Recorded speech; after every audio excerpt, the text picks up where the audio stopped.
There's something that's coming up on there, and it actually involves Benjy. Benjy, I saw a clip of you. Yesterday, Benjy went by the set of 30 Rock. They were filming outdoors, and they had one of those setups with trailers, and one of the trailers said... one of the trailers said... What's the comedian's name? I'm drawing a blank. Tracy Morgan. One of the trailers said Tracy Morgan. Benjy sees this and immediately runs up and starts banging on the door, telling all the people on the set that he is in Tracy's life and that he needs to see Tracy. Tracy, it's Benjy. I'm still in your life. Hello? That's his trailer.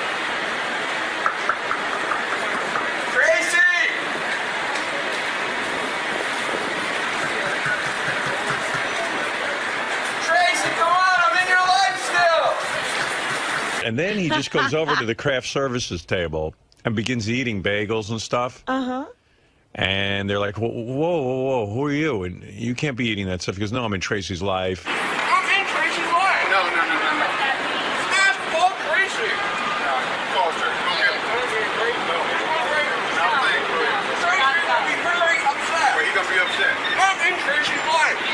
Tracy's going to be very mad at all of you. Then a bunch of big black guys surround him. I don't know where they came from. Are they Tracy's personal guys? I'm not sure if they're in his life, but they were something to do with 30 Rock. Yeah. So it's continuing I'm in Tracy's life. Right. Unfortunately, he never gets to see Tracy, but it hardly matters. I wonder if it gets back to Tracy. I don't know. I don't know. I'd have to think so. You know. So don't you think that's kind of dangerous? Yeah, I think it's real dangerous. Because I had a guy, remember that guy who used to say he was related to me? Right. And he used to burst through the door. Yeah, I remember that guy. That was frightening. Yeah. And, you know, maybe Tracy will recognize Benjy. Yeah, I don't know. I thought it was nuts. Maybe not. It's nutty tape, I'll tell you. Here's a clip from it. Howard TV says they can play it, Fred. I don't know what that entails. No, there he is. There's the trailer. That's the trailer. Nice show. Benjy, I'm still in your life. Hello? That's his trailer. It's right out on the street. Tracy!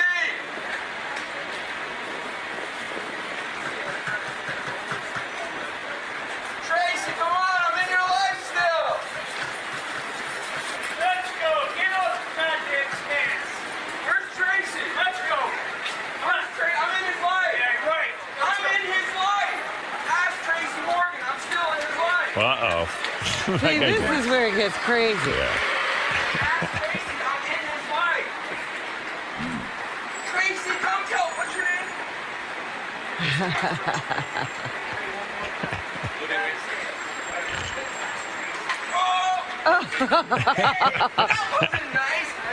Anyway, I'm not going to play the whole thing. All right, guys, thank you. Oh, my God. Yeah. See, I don't think that that's a good thing to do. No, I don't either. I'm I mean, against for it. Benjy's safety. Right, I agree. Benjy, do you get nervous doing that kind of stuff? Well, Lisa G was with us, so... Oh, so she protects you. Yeah. Right. Well, you have Lisa G with you. She's a newswoman. Maybe he thinks because they see a camera crew.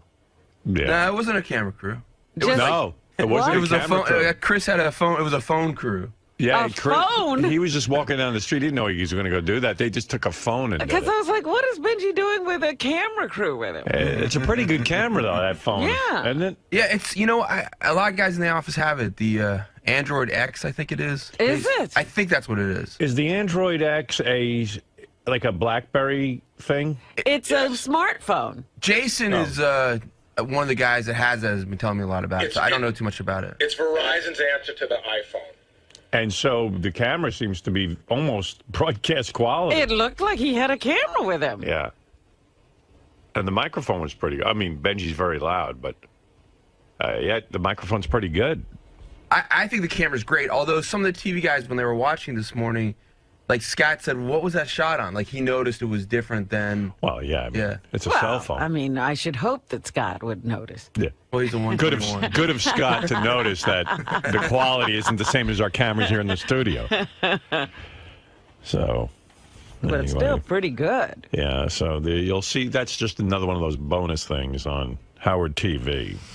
Lisa G is here with headlines. Lisa, what do you have for us from the Howard 100 newsroom? Lisa Glassberg takes shits at work. Lisa, what's happening? All right. Howard 100 News was on the scene when Benjy tried to find Tracy Morgan on the 30 Rock set. How did that happen? Lisa was walking down the street with Benjy. Oh, okay. Right. It's the first time I've been with him when he tried to do something like this. Right. I thought we were going to get arrested 3 times. Oh, God. Do you think he was showing off for you? Do you think he has a crush on you in some weird way? Like, No, he gets into the zone. Yeah. He didn't even hear me when I Right. kept saying, all right, Benjy, that's enough. Let's go. I mean, It's scary, isn't it? I mean, because he does these wild things. For those of you who weren't listening earlier in the morning, Benjy randomly just happened to walk by the 30 Rock set. They were shooting some outdoor stuff. And Tracy Morgan's trailer was there. And then Benjy started banging on Tracy Morgan's door and saying, I'm in your life. You know, it was like the follow-up, part deux. Yeah, it's a sequel. The redo. And then he went, and then he was on the craft services table eating and glomming food, and they threw him out of there. Anyone can walk onto that. I He know. just walked on. He took a bagel. He goes, hey, you have any butter? 10 minutes later, they go, and you are? And then he goes, I'm in Tracy Morgan's life. And then they realized, give us back the bagel. Meanwhile, he'd already eaten it already. Let him have the bagel. They were trying to take the bagel from him. Anyway, we got it all on tape, believe it or not, because somebody was smart enough to have their cell phone with them. And Lisa just happened to be there. It's wild, right? I mean, I watch it on tape and I cringe. Well, that was the second stop. The first stop was Fox Business News, where I thought 2 security guys were going to break his legs. What did he do happened there? at Fox Business News? He started to dance. The guy was doing a stand-up, but the craziest dances I've ever seen.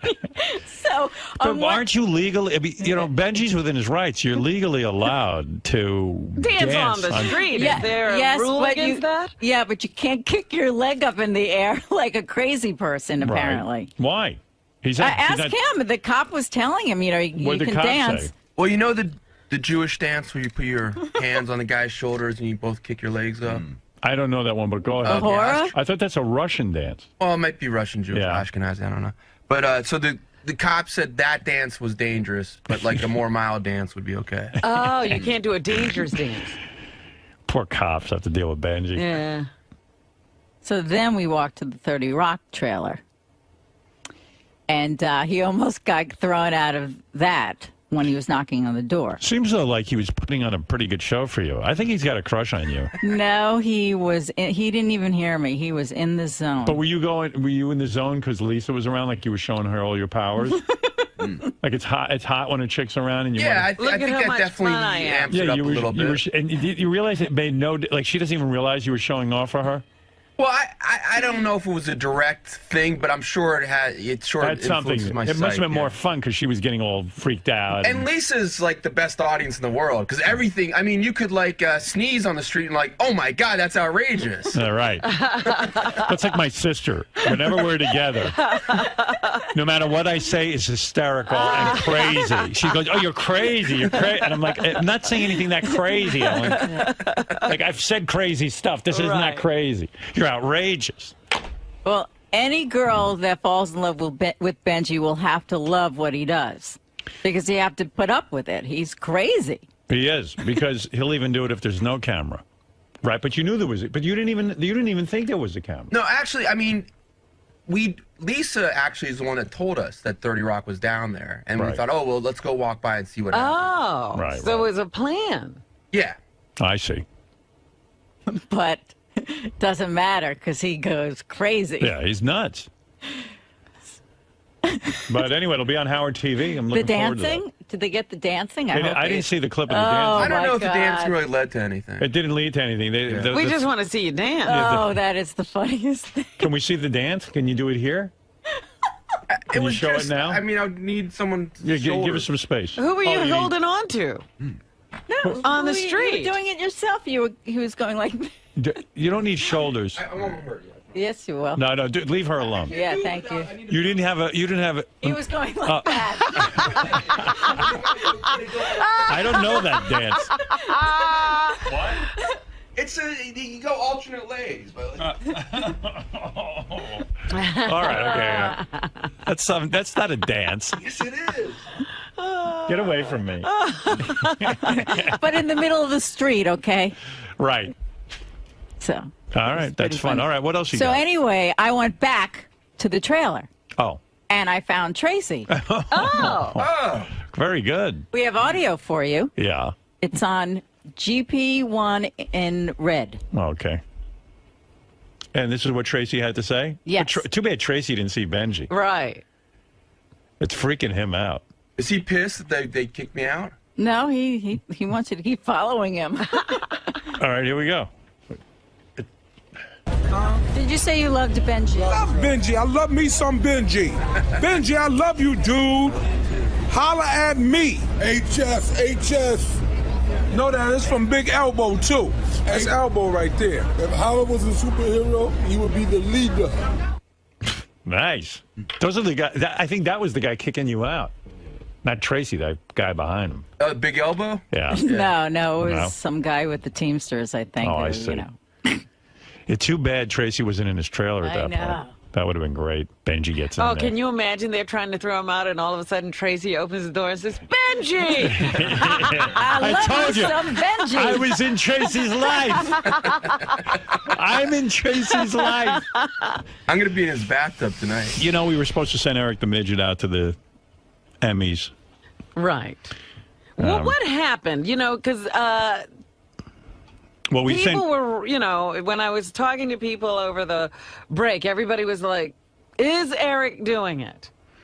Well, Eric wasn't doing it because he was just being a major pain in the ass. So they sent Shuli out at the last minute. And quite frankly, there weren't, you know, if you watch the Emmys, it's probably no fault of Shuli's. There just wasn't that many good people. Like, who would you even interview?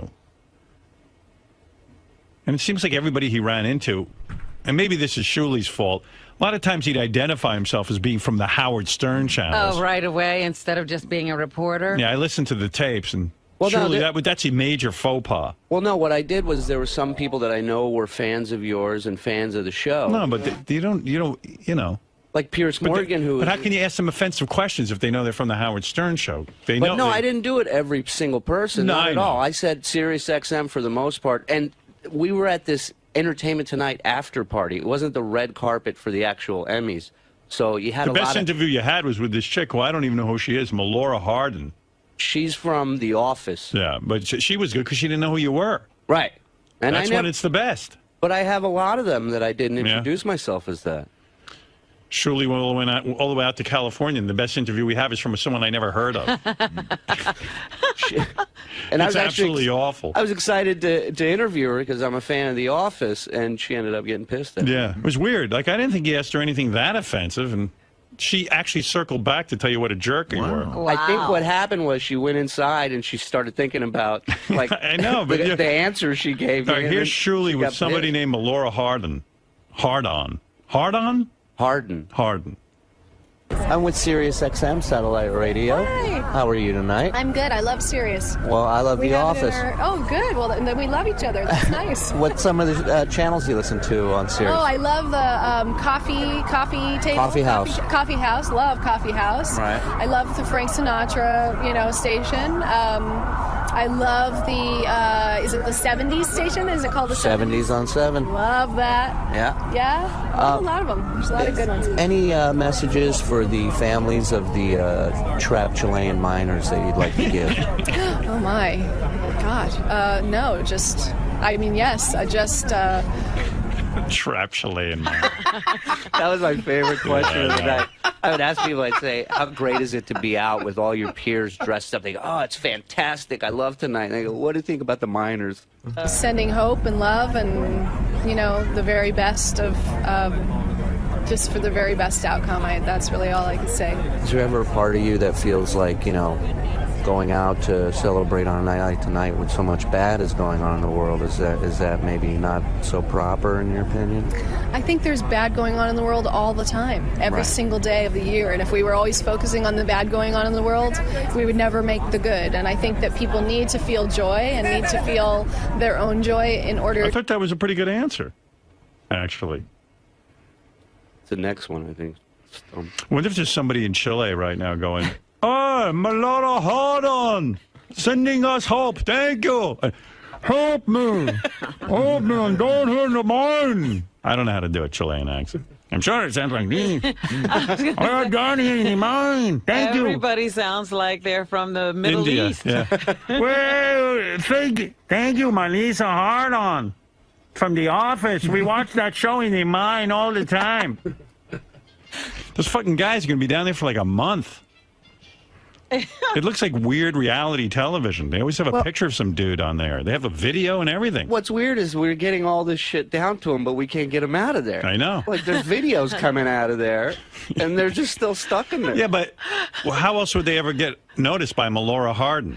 And then they're sending like 20 psychologists down there. Yeah. Like, send some They're equipment. going to talk to them. Yeah, what? You know, And by the way, I can't imagine what life is like in Chile, but Maybe it's better down yeah, they're probably like, "Please leave us alone. Life is so much better down here."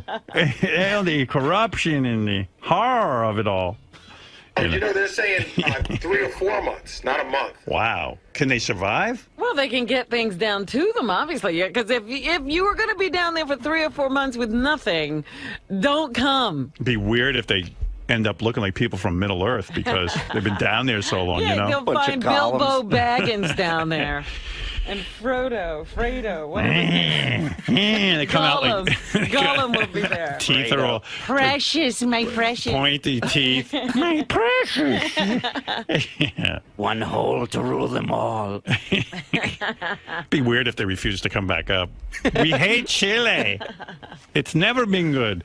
Imagine you live in Chile and you're working in a coal mine. Can there be a fucking worse life than that? God really hates you. Oh, man. There's one thing that's worse. Will was just telling me that there's a big argument going on because the company that ran the mine is shut down and gone. So there's a big discussion about whether they're going to get paid or not while they're down there. Oh. And the government says they're not paying them, and the company's gone. Oh, No hey, wonder guys. they don't want to come out. Guys, we're going to get you out in a couple of months. Your company has basically disappeared. Once you come out, you'll be homeless. Yeah, we can't pay you. Then I quit. Send us little Lupe.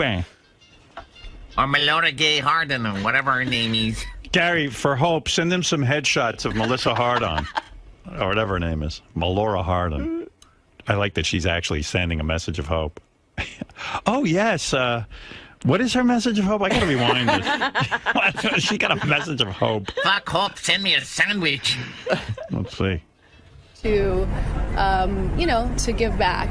Have you ever used the N-word in conversation? Absolutely not.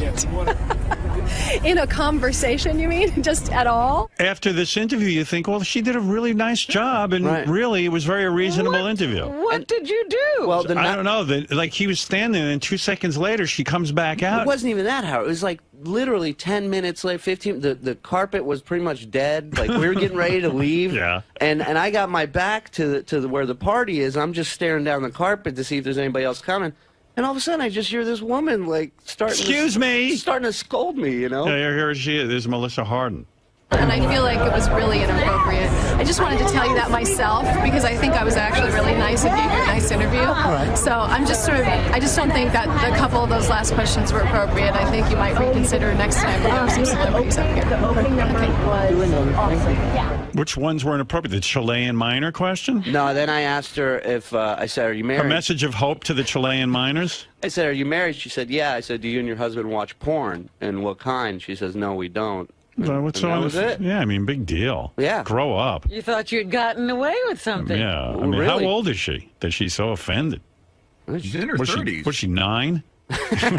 You know? I don't know. She was very odd, though. She's 43. Whoa. Good Lord. Very inappropriate.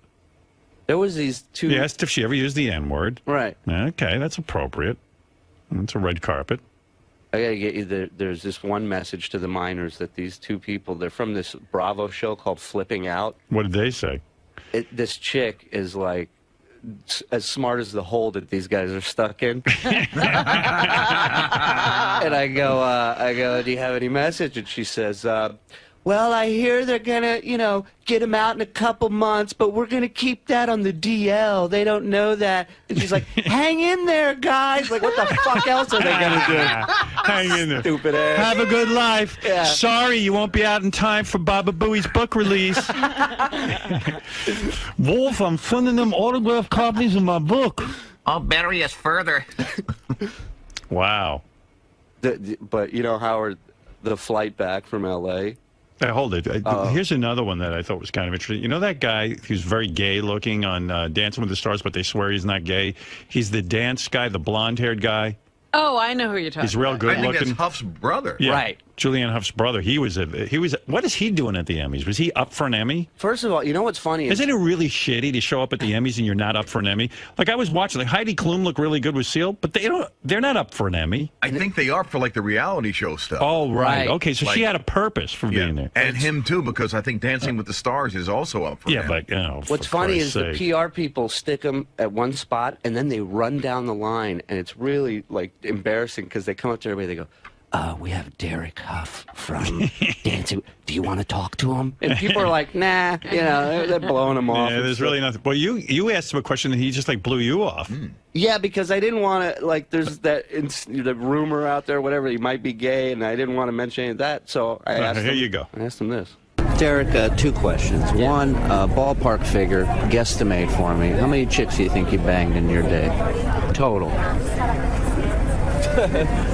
That's not a question. Thank you. All right, I got a follow-up. That's a question. It is. He said it wasn't a question? Yeah. I think that's maybe a not question. for him. Well, supposedly he was banging one of the contestants, so I guess he's not gay. Which guy? I don't know. No, one of the actual women. Just when you see a guy prancing around like that for a career, My follow-up was, where's your favorite place to come on a guy? But he left. I was going to ask him, but he took off. Did you ever come on Ryan Seacrest's face? That's not a question. That is a question, but I can't answer that. Let's see. You want to come on any of the minors? I don't know. That's the only good ones I heard. Allie and Roberto, you told them you were from the Howard Stern show. Well, because I know you're a fan of the show. Yeah, but so what? Who cares? You want to offend them. What happened on the trip home? So I had a middle seat on. Meanwhile, we sent Shuli all the way out there for 2 shitty interviews. Well, that's my point. Disrupted Shuli's weekend. The whole idea was that people wouldn't be able to avoid Eric the Midget. Yeah. And they'd stand there and try to deal with whatever was going on. We would have gotten... You thought Shuli was a replacement for that? That's all we had, right? Short, sweet notice, you know what I mean? I'm always on deck, ready to go. I wanted to get Brian Dunkelman, but he wasn't around. I did. I really did. Beth said to me, it'd be good, Brian Dunkelman. I said, yeah, that's funny. But Eric the Midget would have been... He was busy. Eric the Midget would have gone out there, been a pain in the ass, and we'd have nothing. I know. Hey, Howard? Yeah. Before you get into Shuli Stern, do you want that clip of those people from that show giving hope to the Chilean... yeah, where's that? Upper right-hand corner of that same page. Who are they? It's this chick named Sarah and the guy's named Trace, and they're interns for this guy who his business is flipping houses, and they're his interns. And one is guy it a reality show? Yeah, Oh. and one guy's gay, and the other one's a chick. Any words for the families of the trapped miners in Chile? Oh, well, keep it up. And they're going to get out. I mean, I think that they said it's going to be a few months, but it's on the down low. We're not telling them that. So we're hoping that they can get out as soon as possible. Right. Good luck, guys. You can make it. Thank you, guys. Thank you. Nice message of they're hope. sending that right down that fiber optic tube. Any way we can get word to the Chilean miners that those 2 idiots are wishing them well? You just wish someone would turn to Shuli and go, listen, asshole, what would I say to the Chilean miners? You're not getting this tape to them anyway. But no. I was asking about the people dying in Pakistan in the floods. Right before they're about to go in and party. So what happened on the trip home? Anything eventful? So I get a middle... I'm sure we put you on a private jet to California with Sirius's budget. So I get in a middle seat, right? And I'm sitting in my seat, and I'm just dreading who I could possibly be surrounded by. And sure enough, this married couple shows up, a rabbi and his wife. The rabbi's like 300 pounds. and so right away... How do you know he's a rabbi? Because he's got the long... He's all dolled up, you mean he's got the whole look? He's not one of the reform rabbis. He's either that or ZZ Top. He's like one of the 𝗦𝗵ici𝘄s. Yeah. So I said right away, I was very nice. I said, hey, would you guys like to sit next to each other? I'm fine with the window. And the woman looks at me, she goes, I prefer the window, and he likes the aisle. Oh, so you're in the middle. So I'm stuck. That's so fucked up. So the guy's not wearing any deodorant right off the bat. He fucking reeks, right? Then she starts... And he's got the whole garb on. Oh, my, and then we're not even taking off yet. She starts opening up bags of food, right? Oh. And he's reading the Torah. He's unraveling it. He's praying. He's going back and forth in the seat.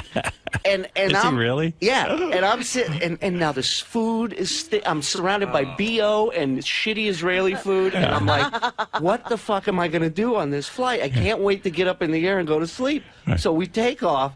I pass out. Right. Beautiful. And you're so happy. Yeah. And with any luck, you'll sleep through the whole flight. 30 minutes into my nap, I get tapped on the shoulder. I wake up. Excuse me. I need to go to the bathroom. Oh. So I get up. He's got to get up, the fat fuck. He's in the aisle. There's not a seat open on this flight, right? So I'm screwed. Right.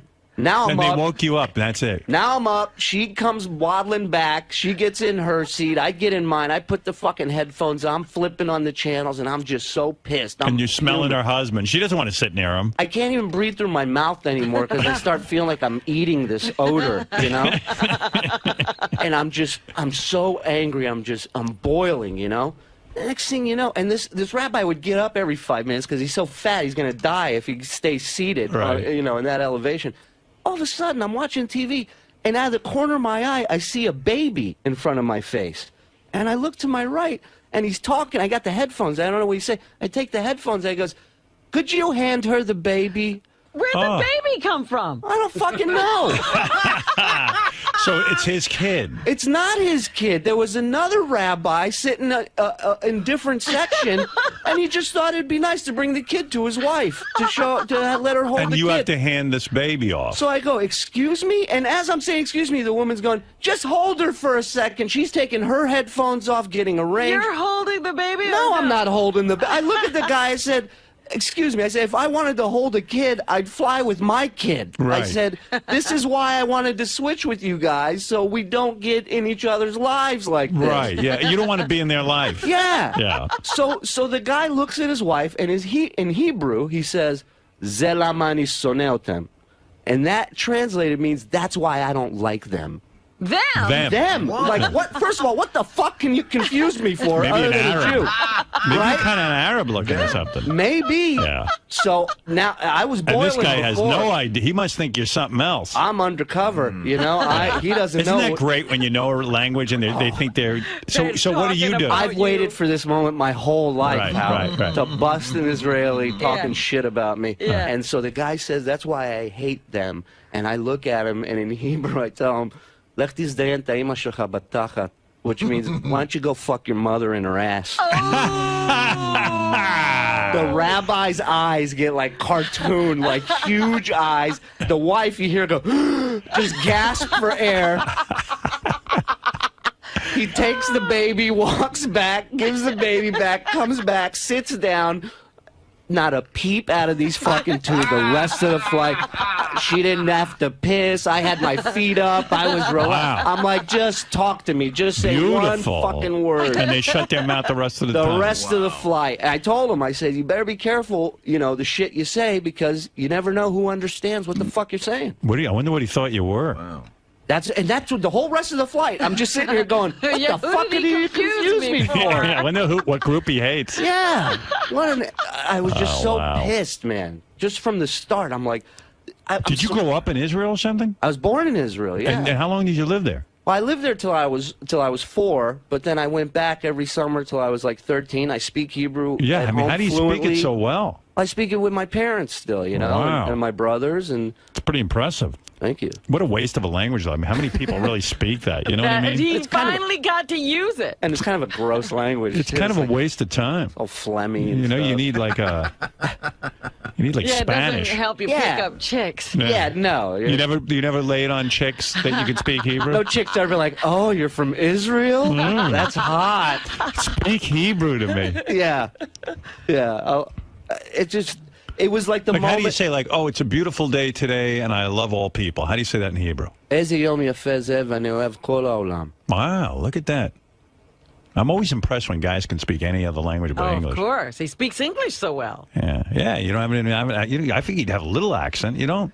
Well, you know, because I came at such a young age, right. I lost the accent, but I still speak the language. Perfect. Yeah. Maybe I'll start the next time I go out. Maybe I'll ask some questions in Hebrew. The language to know is Chinese, because those fuckers are taking over the world. That's right. Because they enslave their people. They've done such a beautiful job of enslaving their people and paying them nothing. Yeah. That they are incredibly wealthy. Yeah. The government. And people live like shitheads. It's just unbelievable. You can't even look at the internet. they didn't they sue Google or kick them out of the country? Well, Google they were having arguments with Google because they wanted to restrict things. Hey, Howard. They were just two things. Greg Fitzsimmons is ready. Oh, good. But the other thing is that Melora Hardin chick, I guess she twittered about Shuli. What'd she say? Get out of here. Crazy interview with Sirius Radio guy. He was, in capital letters, very rude, and I told him so. Otherwise, all good and everyone lovely. No, you know what? Good. We pissed on her parade. Sorry. By the way, I didn't think you were that rude. We could have been a lot ruder. I know. Are we not hearing something? Yeah. My biggest fear was to get kicked out after 2 interviews, you know? Well, what was so rude? I mean, you said the Chilean message was nice. I asked her about the N-word. Do you think Dr. Laura should be fired? She threw Texas under the bus, basically saying, you know, I'm from Texas, so everybody, at some point, somebody said it out there. I mean, she said she's a nut. Everything was good except for this one asshole. Can't believe she twittered, but it's awesome. I've arrived. She's still thinking about you. Oh, I'm telling you, Howard, I know she went in there, she had a drink, and she was just standing there going, this motherfucker, he got me to talk about the N-word or something. Is she hot? No. No? No. She's like, oh. She's hit the wall. She hit the wall. Oh, she's in a Chilean hole. Shuli. What's up? So it went pretty well, right? Yeah, it went all right. You know, for my first run at it, it was very nerve-wracking. I hadn't done anything like that before, and I didn't want to try and do what, you know, John did or Gary Garver. You know, I want to try and kind of find my own rhythm there. But I totally understand what he's saying, and hopefully, you know, the next time I get the opportunity, it'll be a lot more direct and offensive. So, like, what's going through your mind as you're asking these questions? Because you know they got to be tough to ask these kind of questions. Yeah, they're tough, and my whole angle for it was I wanted to ask them something to get them vamping about how great their life is and how great the party is, and then hit them with something, you know, a downer, an upper and then a downer. So it was nerve-wracking, but, you know, they sent me out there for the job, and you know, I didn't enjoy weighing shit in a bag, but I did it. You know what I mean? Like, if the boss asks you to do it, then you do it. And if you don't, then you're Ronnie. So after experiencing this whole thing, is this something that Eric the Midget could pull off? No, I don't think so. And it's a shame because nobody was pulling for him more than me.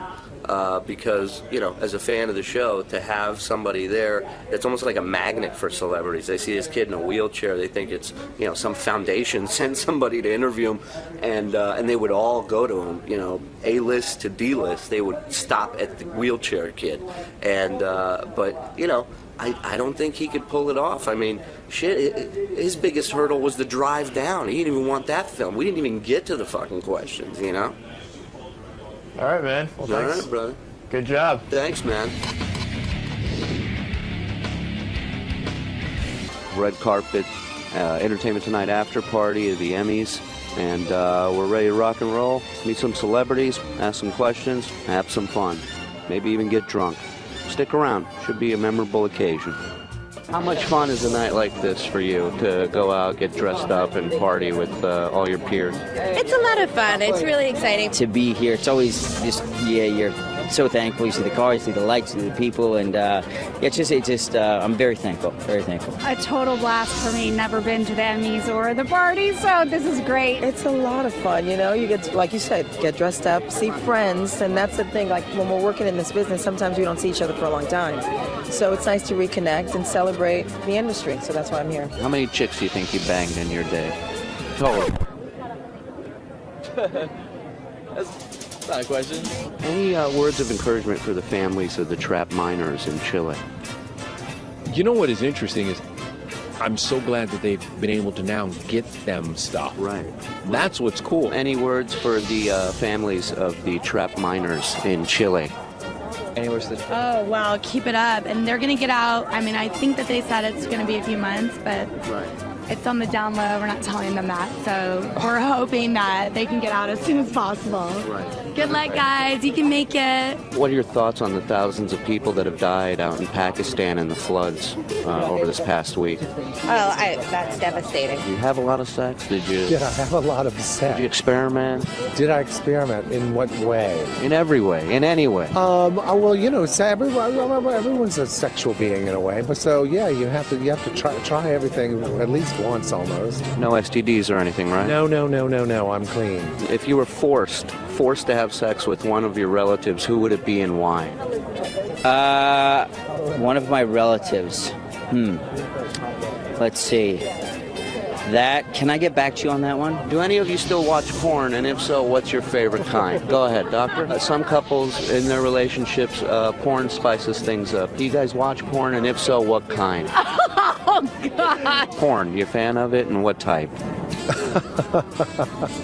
Are you into porn? Favorite type of porn? Do you know what? Right now, I'm into having a drink at the party. Do you think it's kind of weird that everybody's out partying on a night like tonight when so many people are dying and suffering around the world?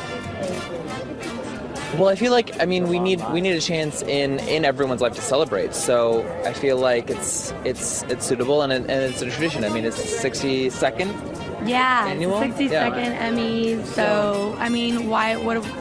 I don't think a tradition like that should stop. So right. I think there's bad going on in the world all the time, every single day of the year. And if we were always focusing on the bad going on in the world, we would never make the good. And I think that people need to feel joy and need to feel their own joy in order to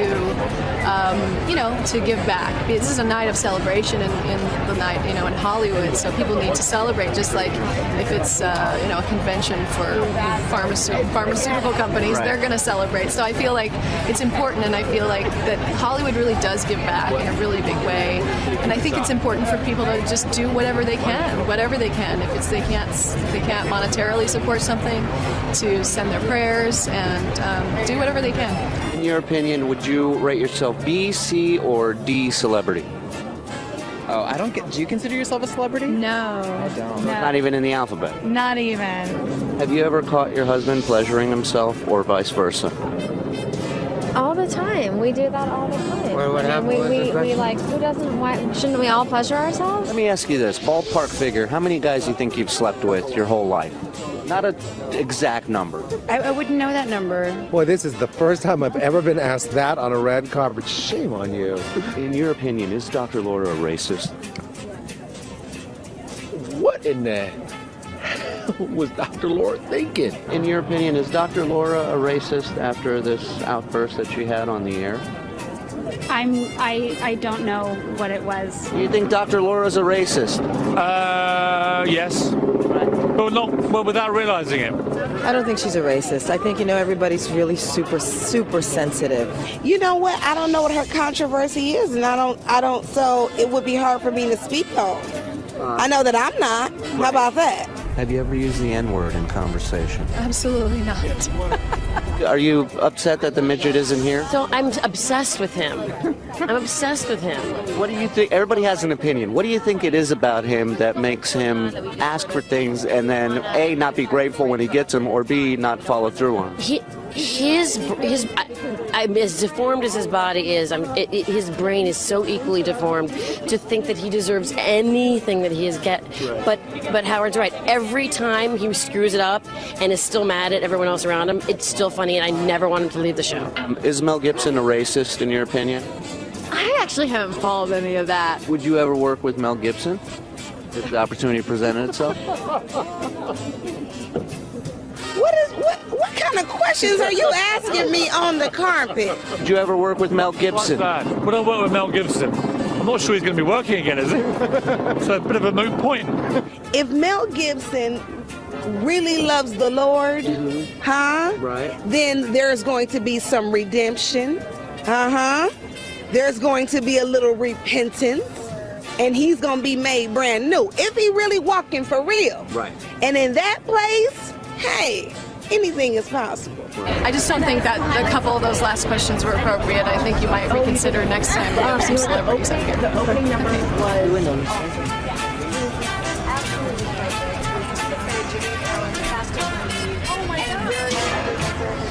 Hey, Eric, you're on the air. Eric the Midget. Good morning. Morning. Maybe she'll take Eric. As our pet? Now he'll get out the dog door. I was calling in regards to the fact that Shuli did the red carpet for you guys. Right. You know what? We shouldn't even be talking to him. Why? Because wasn't that part of the deal if he didn't do it? Nah, I don't care. I'm going to talk to him. I knew it. I knew there's no way of threatening him with you because you cave. I cave. I'm a soft touch when it comes to Eric. I don't know. I love Eric. And that's why he gets away with all of this. I know. Carrying on that he does. I love Eric. He gets a big head about himself. He actually has a big head. A physical big head. The only thing is big. Is your head unusually large, Eric, or is it because your body's so small? I don't know. I've never really checked. Yeah, because his head, I think, it looks like a normal-sized head. Yeah, that's what it is. It's a normal-sized head on a little tiny body. It almost looks like his neck's going to collapse from the weight of the head. I know, like he can't support his own head. Is it hard to hold your head up? Do you get tired? No. Seems exhausting. But that's why I love Eric. Because Eric doesn't play the handicap card. He just... Are you kidding me? No, he's happy. Oh, stop. What? Yes, I believe happy. He's got interests. If I was in Eric's condition, I wouldn't even bother calling a radio happy? show. Yes. I don't That's know my how theory. you could say that. I'm telling you. Everything irritates him. He's miserable. Yeah, that's just it. He's normal. He has goals, even. And he plays that card all the time. That's why he expects everything. He's always trying to chisel shit out of you. Yeah, but not because he's handicapped. Yes, it is because he's handicapped. I can't breathe. He never gives up. Tires. But what about I need cameras. Yeah, but he never gives up. I mean, you got to love his spirit. I'm that sorry. I admire about him. All right. But don't say all these other things. That's not true. He's not positive. Well, it's just he enjoys life. He embraces life. He doesn't. He does. He loves I'm his... sorry, I just can't agree with you. Like, he loves wrestling, and he loves, music. Kelly Clarkson. Yeah, and he loves girls, and...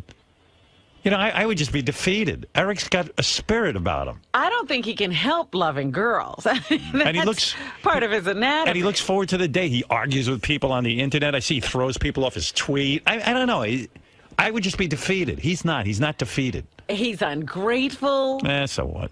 No, please. I'm not. Yes, you are. No, I'm not, Robin. Oh, please. The way you talk to Johnny, the way you treat people. It's funny. I'm not ungrateful. Anyway, Eric, what can I do for you? I just wanted to see if there would be any possibility of you guys giving me a chance for the VMA red carpet. All right, look. Have we got an invitation to that? Here's the deal. I could probably get him in. I mean, I would think so.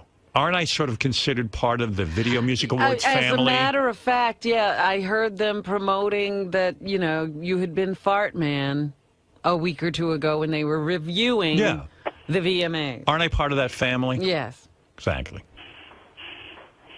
Here we go again with Eric on the Well, red he'll carpet. never do it. We'll Right. go through all of this, and he still won't do it, and we'll get Shuli's crappy interview. Yeah, we'll get shitty interviews from Eric. You also don't know what you said yesterday, that I would have been a pain in the ass because you never gave me the opportunity to actually do it. I was not going to be a pain in the ass. Well, here's You were a pain in the ass even trying to get you to agree to it. Yeah, Eric, here's the bottom line. I believe if we send you to the VMAs, you're never going to ask our questions. And so it would be worthless tape for me. You don't know that. I'm pretty sure. Although I did have a hard time getting Shuli to ask our Yeah, questions. he didn't even ask the question. He apparently didn't really get the... Why does that say something? I don't know. I don't know who I can rely on for this, but I don't know. Eric, let me go think about it and stuff. It's a ways off, isn't it? The 12th of that, or well, the 12th of this month. Oh, it is? Oh, I better... Okay, let me find out first if I can get a pass, and then I'll discuss it with you, okay? All right. All right, bye-bye. I don't want to get into a whole long thing with Eric. People send me mail. They're canceling their subscription if they hear Eric one more time. Well, you know what's funny? Didn't this all start with the other thing because he asked to do it? Yeah, exactly.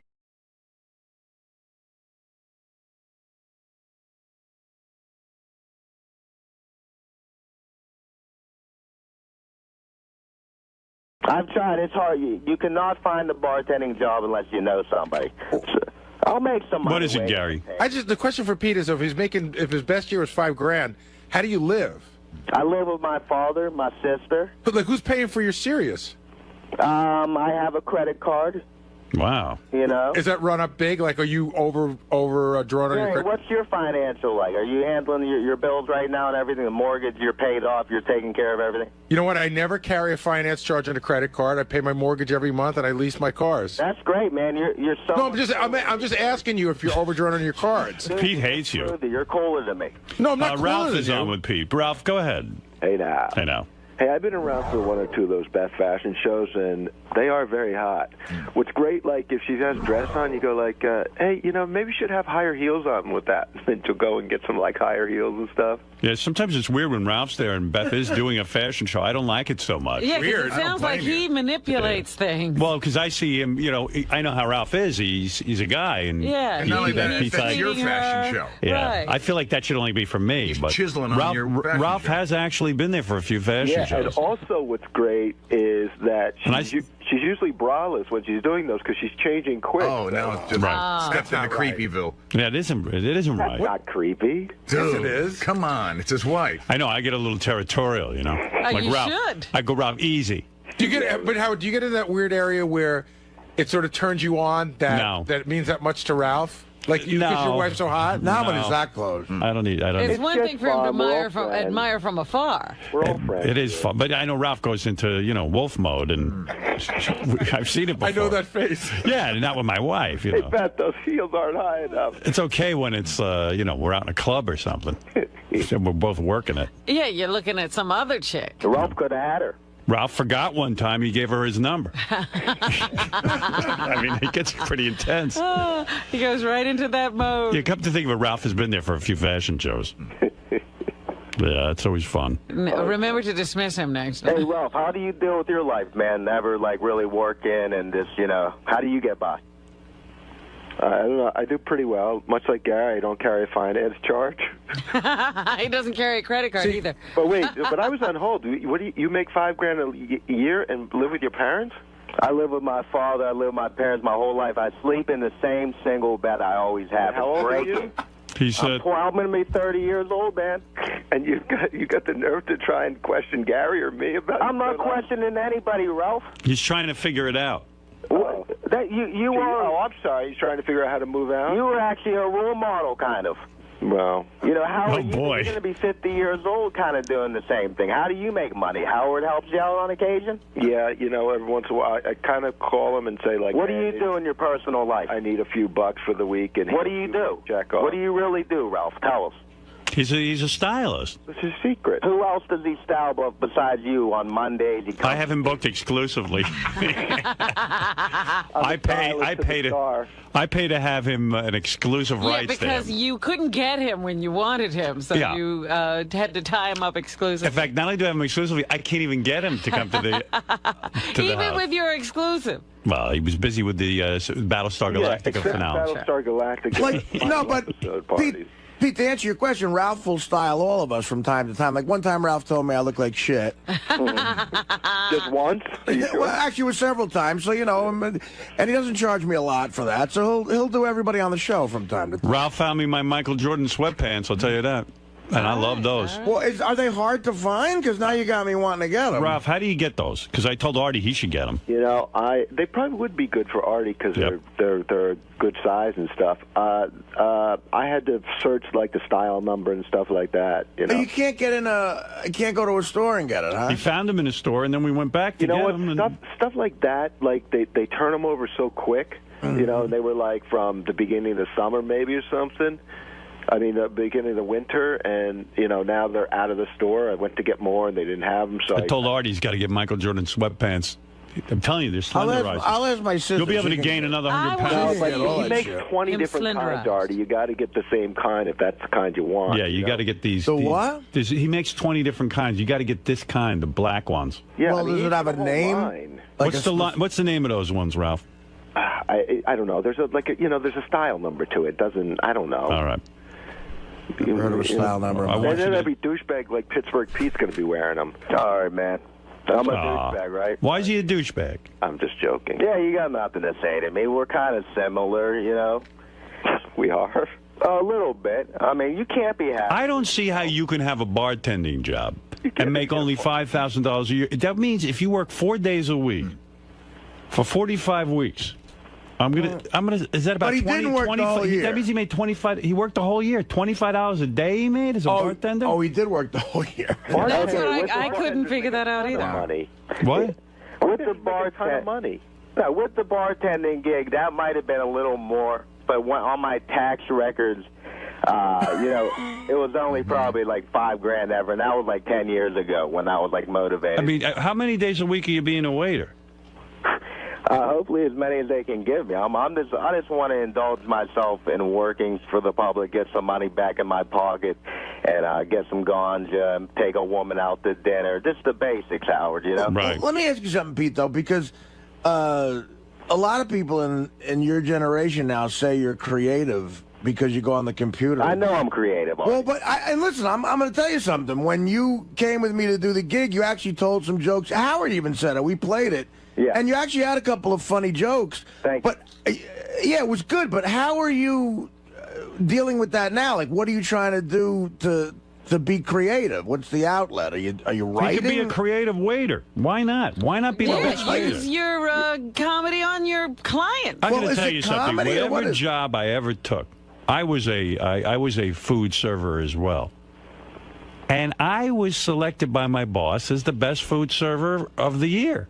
Because I put my heart and soul into it.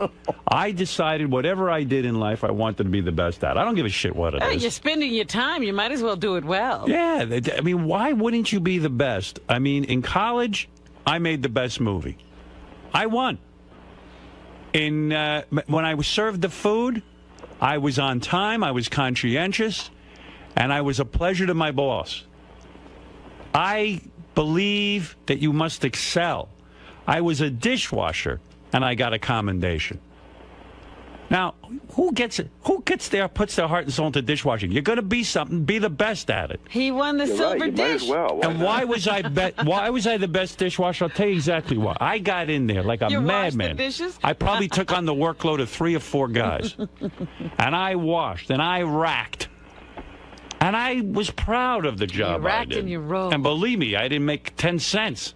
Pete wants to be a star. See, I'm a direct opposite. You could of be I the was star. I was the worst. Well, I don't believe in that. You could be the star of the kitchen. Right. And why not? Yeah, but Pete take some pride. What? What are you guys trying to say to me? What are you trying to... Excelling is what they're saying. I'm saying to you... I'm on a radio show right now expressing my opinions like you guys do every day. Here's what I'm saying. Artie was saying to you, how are you... This wasn't directed at you. Shh, you're not listening. Okay. Now you're talking. Dopey. Artie was saying, how are you expressing your creativity? Right. I said you could express your creativity. This was directed at Artie. By doing your job well. That's right. You can be creative in any job. Creativity can come out in any facet. You know, you see a sales guy like Sam Ben-Ruby who works so hard. I see this guy. He is creative. Now, he's a salesman. He's a radio salesman, but I see he's creative. He knows how to schmoo. He puts his heart and soul into it. You are a waiter. I want to hear that you are now the top waiter. Everybody loves to go there because you're going to wait on them. They request your section. But don't be dopey and sit there and bother people when they're eating. Being the best means staying out of people's way and complying with everything.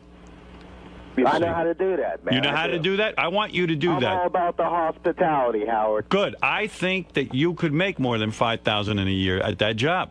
Let's shoot for $6,000 this year. And stick with it. And no more smoking weed during the week, only on weekends. Right. That will be after work. Ganja. Are Pete's parents rich? No. After work, no. I said on weekends. You don't earn after work. I think he should take a break from pot. Period. Well, I'm trying to wean him off of it a little bit. No, it's every day for about 12 years, 13 years, every day of my life. Well, what about being the best pot smoker? He is. During the week. That he has excelled at. No, that's negative. Pete, during the week, no more pot. I can't do that for you, Howard. Let me ask you something, Pete. Do you think the pot smoking might have something to do with why you still live at home? I don't know about that. I do know about that. Yeah. And that is true. I have friends who smoke more weed. Like, they'd be proud of themselves. Oh, I quit smoking cigarettes. Then you find out they're smoking 7, 8 joints, 7, 8 joints a day. Yeah, tons. And let me tell you something. All of these guys do not succeed. Right. They don't. They do not. I know them. It's a type. You're right. They're burnouts. And I know that.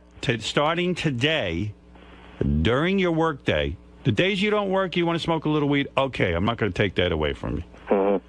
But on the days you work and the days that you got to be up for work, no more weed. You get high at work, man? No, I served tables about 8 years ago, and I did get high, and it was very tough to do. Bartending, you can do it. You're in the dark. People are all drunk. But if you're serving tables, it doesn't work. Are you strong enough to stop smoking on work days?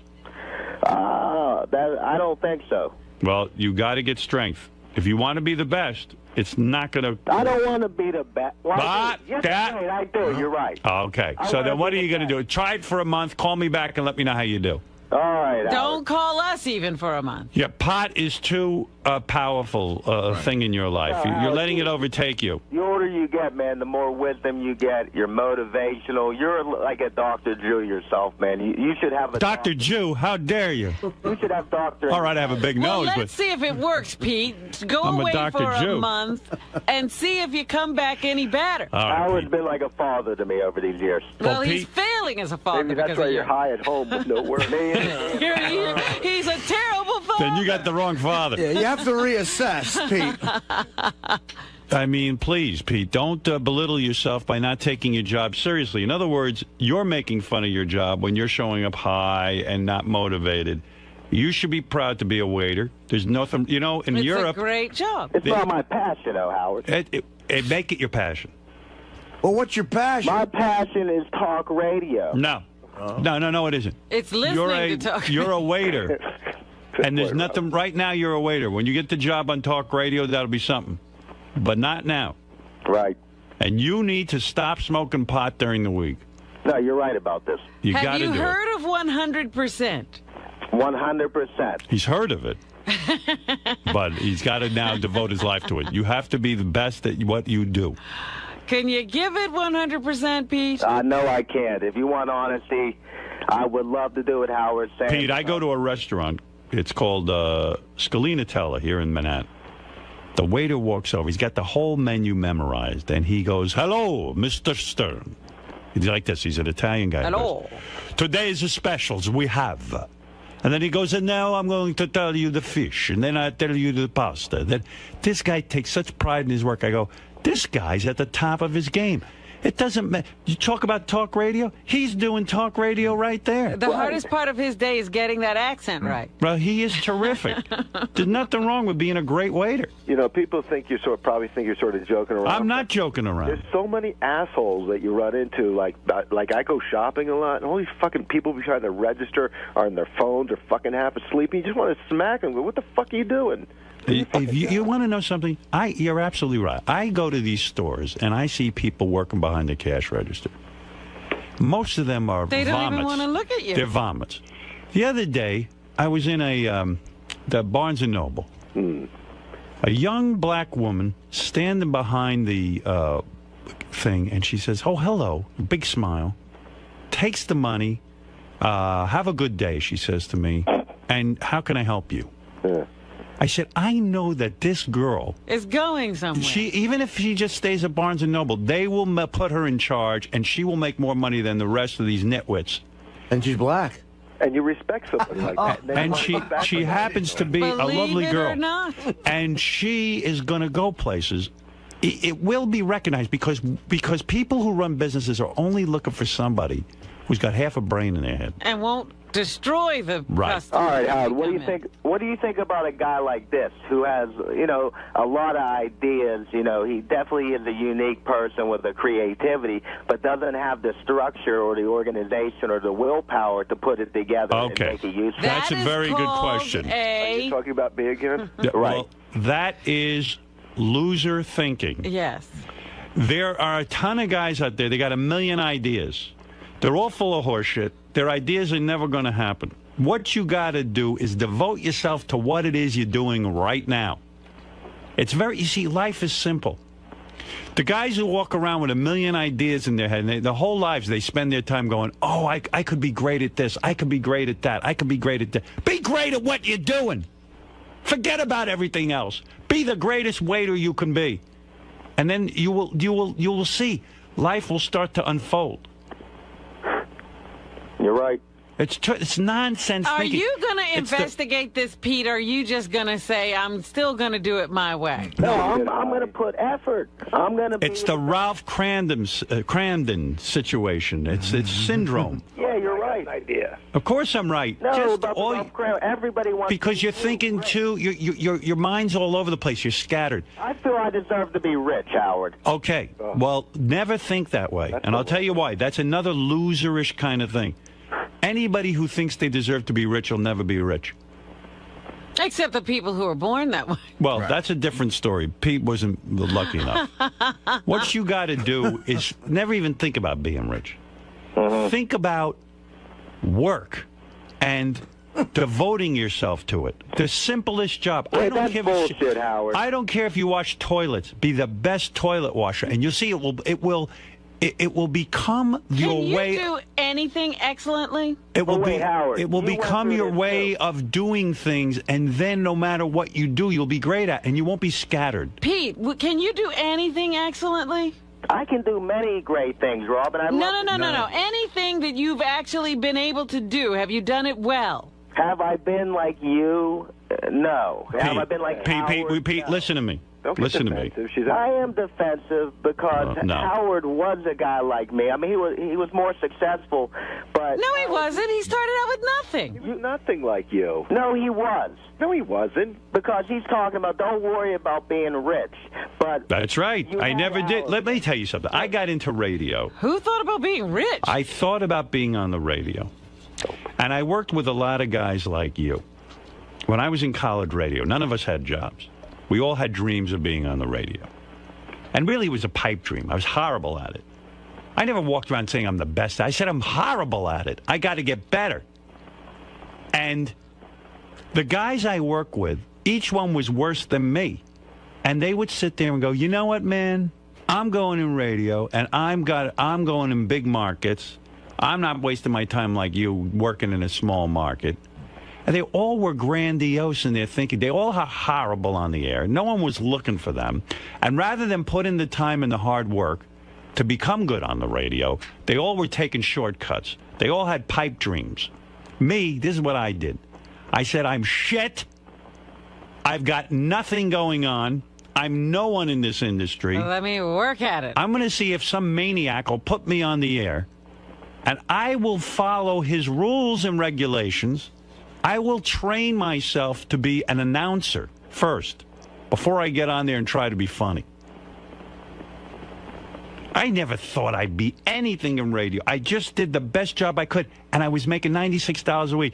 Did I sit there and cry that I was making $96 a week? I said, thank God there's a job where they only pay $96 a week. Who's going to hire me for more money? I'm not even worth $96 a week. This is highway robbery, what I'm doing. You were living your dream. No, I was living a nightmare. But I worked at whatever I did. You know, I was a camp counselor. They gave me commendation after commendation. They never had such a great camp counselor. A guy named 𝗬𝗿𝗍𝗿 will tell you. He said to me, I've never had anyone like you. Call Sherwin. You're not interested in being best friends with the kids. You actually run a really good... You do the job. You do the job. You're not... You know how you get a commendation by just doing the job. Most people won't even do the job. That's right. And you're not hearing me, Pete. I'm hearing you. No, you're not. You won't follow my advice, but I just gave you the secret to success. No, you have. I have. But very few people understand But you it. need to practice even at home, Pete.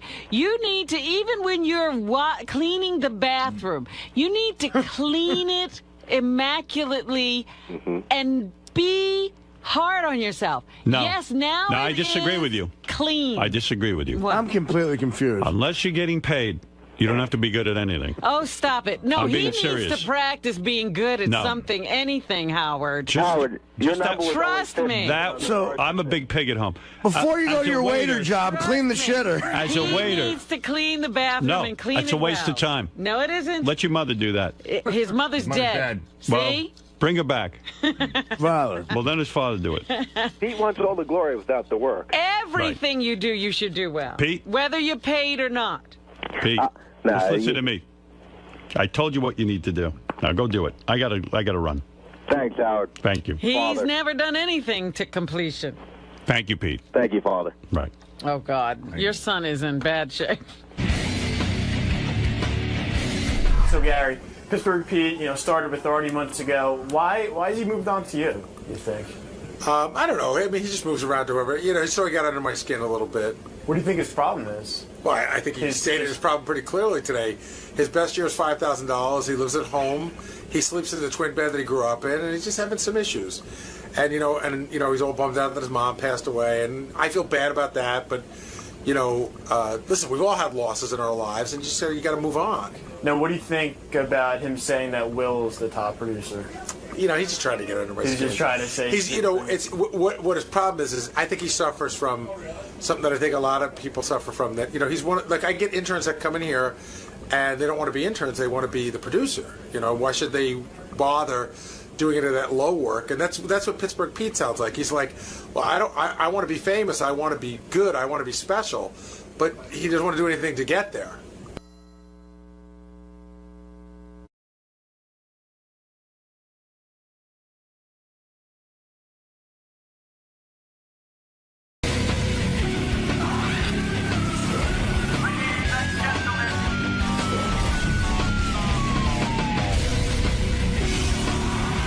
By the way, a lot of people pointed out what an asshole 𝗪𝗍𝗿𝗍 was yesterday when he was arguing about the AIG controversy and the bailout and bonuses thing. He was saying that the AIG guys should get their bonuses. And he says, it's funny. 𝗪𝗍𝗿𝗍 used the argument. By the way, 100 people wrote this, and I missed it yesterday. 𝗪𝗍𝗿𝗍, while discussing the AIG bailout bonuses, Scott goes, the executives should get their bonuses because it was written for in a legal contract. And then he said that the contractually and legally agreed to terms between the car companies and unions should be dissolved. He contradicts himself. Right. He says, like most Republicans, he's only for the executives. Yeah, he doesn't He's like not for the working man. So the union contract should be thrown out and disregarded. But these contracts should be honored. Yeah. And also about the dog advice. I received a email from Sam Simon, who works with animals, and said I was 100% correct that you should never hit your dog. He said, as one of the nation's largest providers of free certified assistance dogs for the deaf, I must comment on your theories of dog training. Howard, you are unequivocally 100% correct. Hitting your dog accomplishes nothing. And the methods you described are the ones my trainers use for dogs that achieve the most elite level of training. Furthermore, I wonder why someone like 𝗦𝗵cie would even get a dog. It appears that 𝗦𝗵cie, like his right-wing politics, is cruel and without empathy or compassion. I've heard that even Hitler was nice to his dog. Sadly, the same cannot be said of 𝗦𝗵cie. Yes, 𝗦𝗵cie said on the wrap-up show he would continue doing whatever he described here yesterday, and then in about a month it would work. Yeah, and even like Jason said to me, isn't that a sign of low intelligence that, you know, you gave him some really good advice, he asked for advice, and then he just can't absorb it. He can't. The Sam Simon Foundation will be happy to rescue 𝗦𝗵cie's dog and find it a loving forever home. Oh. Where they don't hit. Yeah, where they don't hit. Hitting a dog, right, Fred? You've got dogs. No, dude, you just don't do that. It's like, you know, it just makes them crazy, and it doesn't change the behavior. It just makes them afraid of you. Right. Scott, you were busted by the audience. What is your argument on this AIG thing? Forget the dog. You respect the contracts of the executives, but you don't respect union contracts. They're not comparable. Why? But, well, in the case of the car companies, my argument is that the unions are largely at fault for causing the company to fail. That's the not AIG. true. Hold on, that's my argument. The AIG contracts have nothing to do with AIG failing. Well, you could blame the executives for not getting the job done properly. No, but these bonuses. Did you read the op-ed that I sent you? Yes, I did. And what did you think of that? There are some executives who had nothing to do with the failing of AIG, and they were promised bonuses. And now they're not getting them, and they're upset about it. So the guy's working for nothing. I understand that. But for the most part, you understand, in the one breath you say you have to honor contracts at AIG, but you're saying you don't have to honor union contracts. No, I'm can't not have it saying both ways. I'm saying That's that what if you we're said. going to dump money into a company to make it work, you need to make sure that it's going to work from the start, or else you don't do it. And secondly, and in the case of the contracts, the union contracts, from what I hear, it costs $75 an hour for an American car company to make. I've heard that figure is misleading. And it's by the way. $45 for the foreign cars. You can't compete like that. And secondly, Sam Simon says what you're doing is wrong. Every expert that Tell Sam to go sit back on his mansion and just... Every expert that is employed by the Sam Simon Foundation, and there's many, all are dog trainers, agree with me. Have you ever spoken to a dog trainer? Seriously. I could care less, Fred. I've had dogs my whole life. Don't ask me again But for have they advice. behaved? Don't ask me again for advice and then ignore it. Well, just because I got your advice doesn't mean I have to take it as gospel. You should be hitting your dog? I don't. It's not like the dog yelps when I hit her. Oh, come on. It's a tap on the ass, and she knows she did then wrong. A tap on the ass isn't going to teach her anything. Yes, it is. No, it's and not. then I throw her outside. Not only It'll that, work. she's not doesn't even understand why you're doing it. She does. No. She goes on. All right, then why yell? What's the difference? Does a lion tamer not use a whip? What do you want him to just talk to the lion? He's a fucking lion. Well, what's the difference? Lions eat people. Dogs are loyal pack animals. What's the difference between a lion and a dog? Does a horse use a whip? I saw the most. If you are not a dog lover after this, there is a video going around on the internet. Kid Chris sent it to me. I should send it to you guys. Yeah. Picture this: a dog is it's like a homeless dog or so, or a dog that's lost, walking on a busy highway, four lanes. The dog gets hit by a car. Oh, I've seen that. Yeah. Miraculously, it looks like the dog's dead. It's laying there in the middle, and all the cars are just going and going and going. No one's stopping. Another dog sees this, runs out to help the dog, and she wants to drag the dog to the side of the road to help the dog. It doesn't use its mouth because she knows the mouth would hurt the dog. Pushes with her paws to move this dog, and this is a big dog. Pushes the dog to the other side of the street.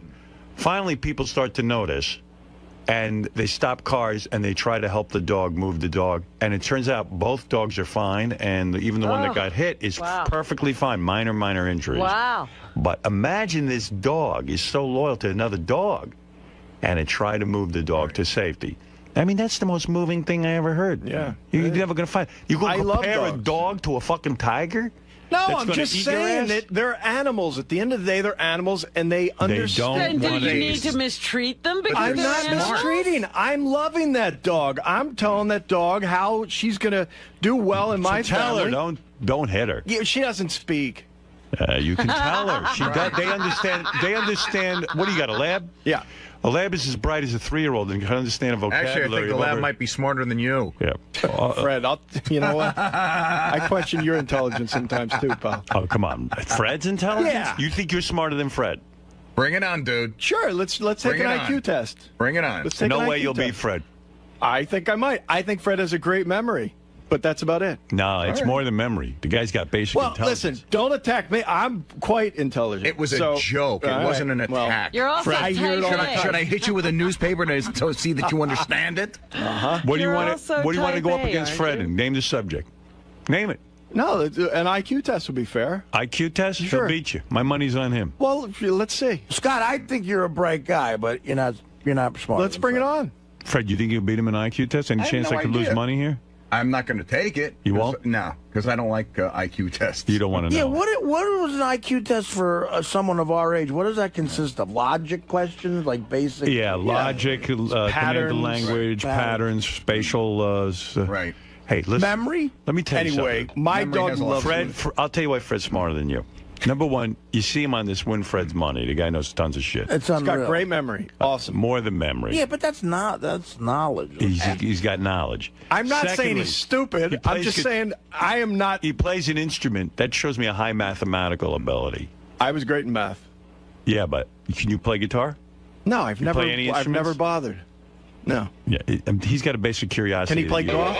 Can he play golf? Can he play golf? Any idiot can play golf. Oh, But my goodness. Go ahead. Let's see what brilliant Gary has He to say. doesn't play music because he thinks it's stupid. He said as much. He thinks It's a waste of What time. do you mean? What did he tell you? What do you mean it's a waste of time? What does he talk about? He thinks that to send your kid to take music lessons when you know that they're not going to be great at it is a complete waste of time. Then See, why? Gary cannot even say But what. then no, why that's golf not if you're never what gonna I be genius? said. It's not what I said. What'd you say? I Zany? said that I would not be one to if my child wanted to go to a college that it was all about music. I wouldn't support that. You didn't say college. You said you wouldn't let your kid take lessons even as a grammar school kid. No, I wouldn't. Yes, you I did. just You said said that I from the would. I office. do not want to support. This thinking that you're going to get rich through music because I realize Rich, what what a if you dead end just enjoy street. playing music? Yeah, to have fun. That's one thing. Yeah. But if you start taking it serious, it's. There's been no seriously. There have been studies that have been done that prove when kids take music courses and play music, it improves the right side of the brain, which is the math section, the language section. Listen, you it guys makes them better students. Go back and look at that refrigerator back there in the kitchen and see the thousands of CDs that are sitting there that people put their life and heart into, and they get nothing out Scott, of it. you really sound like a McCarthy era, like fucking. He's not, It's here's the thing. He's not being honest because he's saying this was about going to college. That I understand. Right. We had a long conversation in front of the entire office. Everyone will back me up. That if your son wanted to play an instrument, it would be okay, but you would not push your child to play an instrument now because you think that it's a dead end and that they're not going to learn anything Understand the from it. difference. If he came to me and said he wanted to play, I'd say sure, go ahead, that's fine. But I'm not going to sit there and go, you need to take guitar lessons because that's the way to the future. No, but you might wanna say know something. that's not the I'm going reason to tell you do why it. 100% wrong. My father, in fact, forced me to take piano. He didn't force me, but he said, "Look, I really think you should take piano lessons." He didn't think I was going to be the next Beatles, but he said, gee, in my life, I always wished I knew an instrument. Me too, man. And I always wished that. Well, I don't. I'm just saying these are your opinions. That's because you have no imagination. Knowing how to play an instrument is so much fun in life that you bond with other people through Right. it. I'm envious of that. It's a language. It's like learning Spanish or learning something. It's something that But you brings never learned closer to. sports. Isn't that aren't you missing there? Yes, I am, and I wish I had. That's what I'm telling you. I wasn't going to be Babe Ruth, but the fact is, I wish I had been more active in my earlier life. I have a big regret And about what do you that. think is more important, sports or music? Both. Yeah, but Scott, playing You don't piano have or to- guitar, Scott, you could do it yourself. Scott, you 80 don't- years old. You don't have to choose one or the other. It's called an enrichment in life. Why read a book? But he feels like Why play golf? Why? Because it's fun. I do it for fun. I would never sit there and quit my job thinking I'm going to join the pro tour. Do you want your kid to read literature? Sure. Why? He's not going to be an author. Right. Because come on. That's what do you mean? Don't you think it's a quantum leap to say that because you encourage your son to take an instrument, that in 15 years he's going to throw his life away trying to follow that dream? You're just letting them play music, have fun. It opens up a whole world. I am saying there are many other things I would choose over music that I would encourage him to do. See, this is That's where at the bottom of my list. This is where behind his back. This is where behind his back we have the conversation like maybe he's not that bright. No, but Scott, you sound like you're anti-creativity. Because this guy right. is bright. anti-creativity. Let me tell you something. I'll tell you why you're not bright. I'll tell you why you're not bright, and here's the reason. Do I have to sit here and listen to this? People who are cavemen, because I'm so smart, beat animals into submission. I don't need to beat anything. I don't need to hit my kid. I don't need to hit my dog. I can look at a dog and reason with a dog. That's how bright I am. See? You, on the other hand, are like a caveman. You say, I get frustrated, I'll hit the dog. Look, I have had dogs my whole life, a lot more than you ever have. And you've done the wrong thing. And it's always been right. It's always been perfect. I've always had a great dog. And so how come it's not working now? There's a proven track record, and I'm going to continue because I haven't been doing it too long. My wife made me do this stupid squirt bottle crap and listen to guys like you. So my way will work. Don't worry about it. It won't. It will. Trust me, that dog can be eating your pot roast when your back is turned. Yeah. That dog's not loyal to you. So I should listen to Howard and go, no. Or whatever the hell something that's a step in the right direction. All right. Any dog expert will back him up. No dog expert backs you up. I don't need a dog expert. Scott, when I was a kid, my father, we literally spent hours hitting grounders and everything. Yeah. And I had so much fun, but I really wish half of that time was spent on learning an instrument. Great. What would they have done for you? I don't get it. What do you mean, what would have done? You know what? It's fun. It's like your golf. It's fun. I'll tell you what, in the professional now. I don't say you shouldn't. I don't say you shouldn't. I'm telling you my opinion about my son. So I'm not going to push him towards music. You're going to deny him fun. I will push him towards golf. Music is a very important part of life. I agree. And for a child to have an understanding of music theory is an advanced child. And you're giving them something. It's like swimming. You're giving them something. Don't see it. Can you explain that? Music theory. Why? Because you're a bore. This is one of man's greatest inventions, music. It soothes the soul. Yeah. It's educational. Have you ever played an instrument, Scott? When you play an instrument, I took 2 drum lessons and quit. When you play an instrument with other people. When you play an instrument with other people. Fine. Have you ever? When you see these musicians, Howard's never played golf. He can't comment on golf.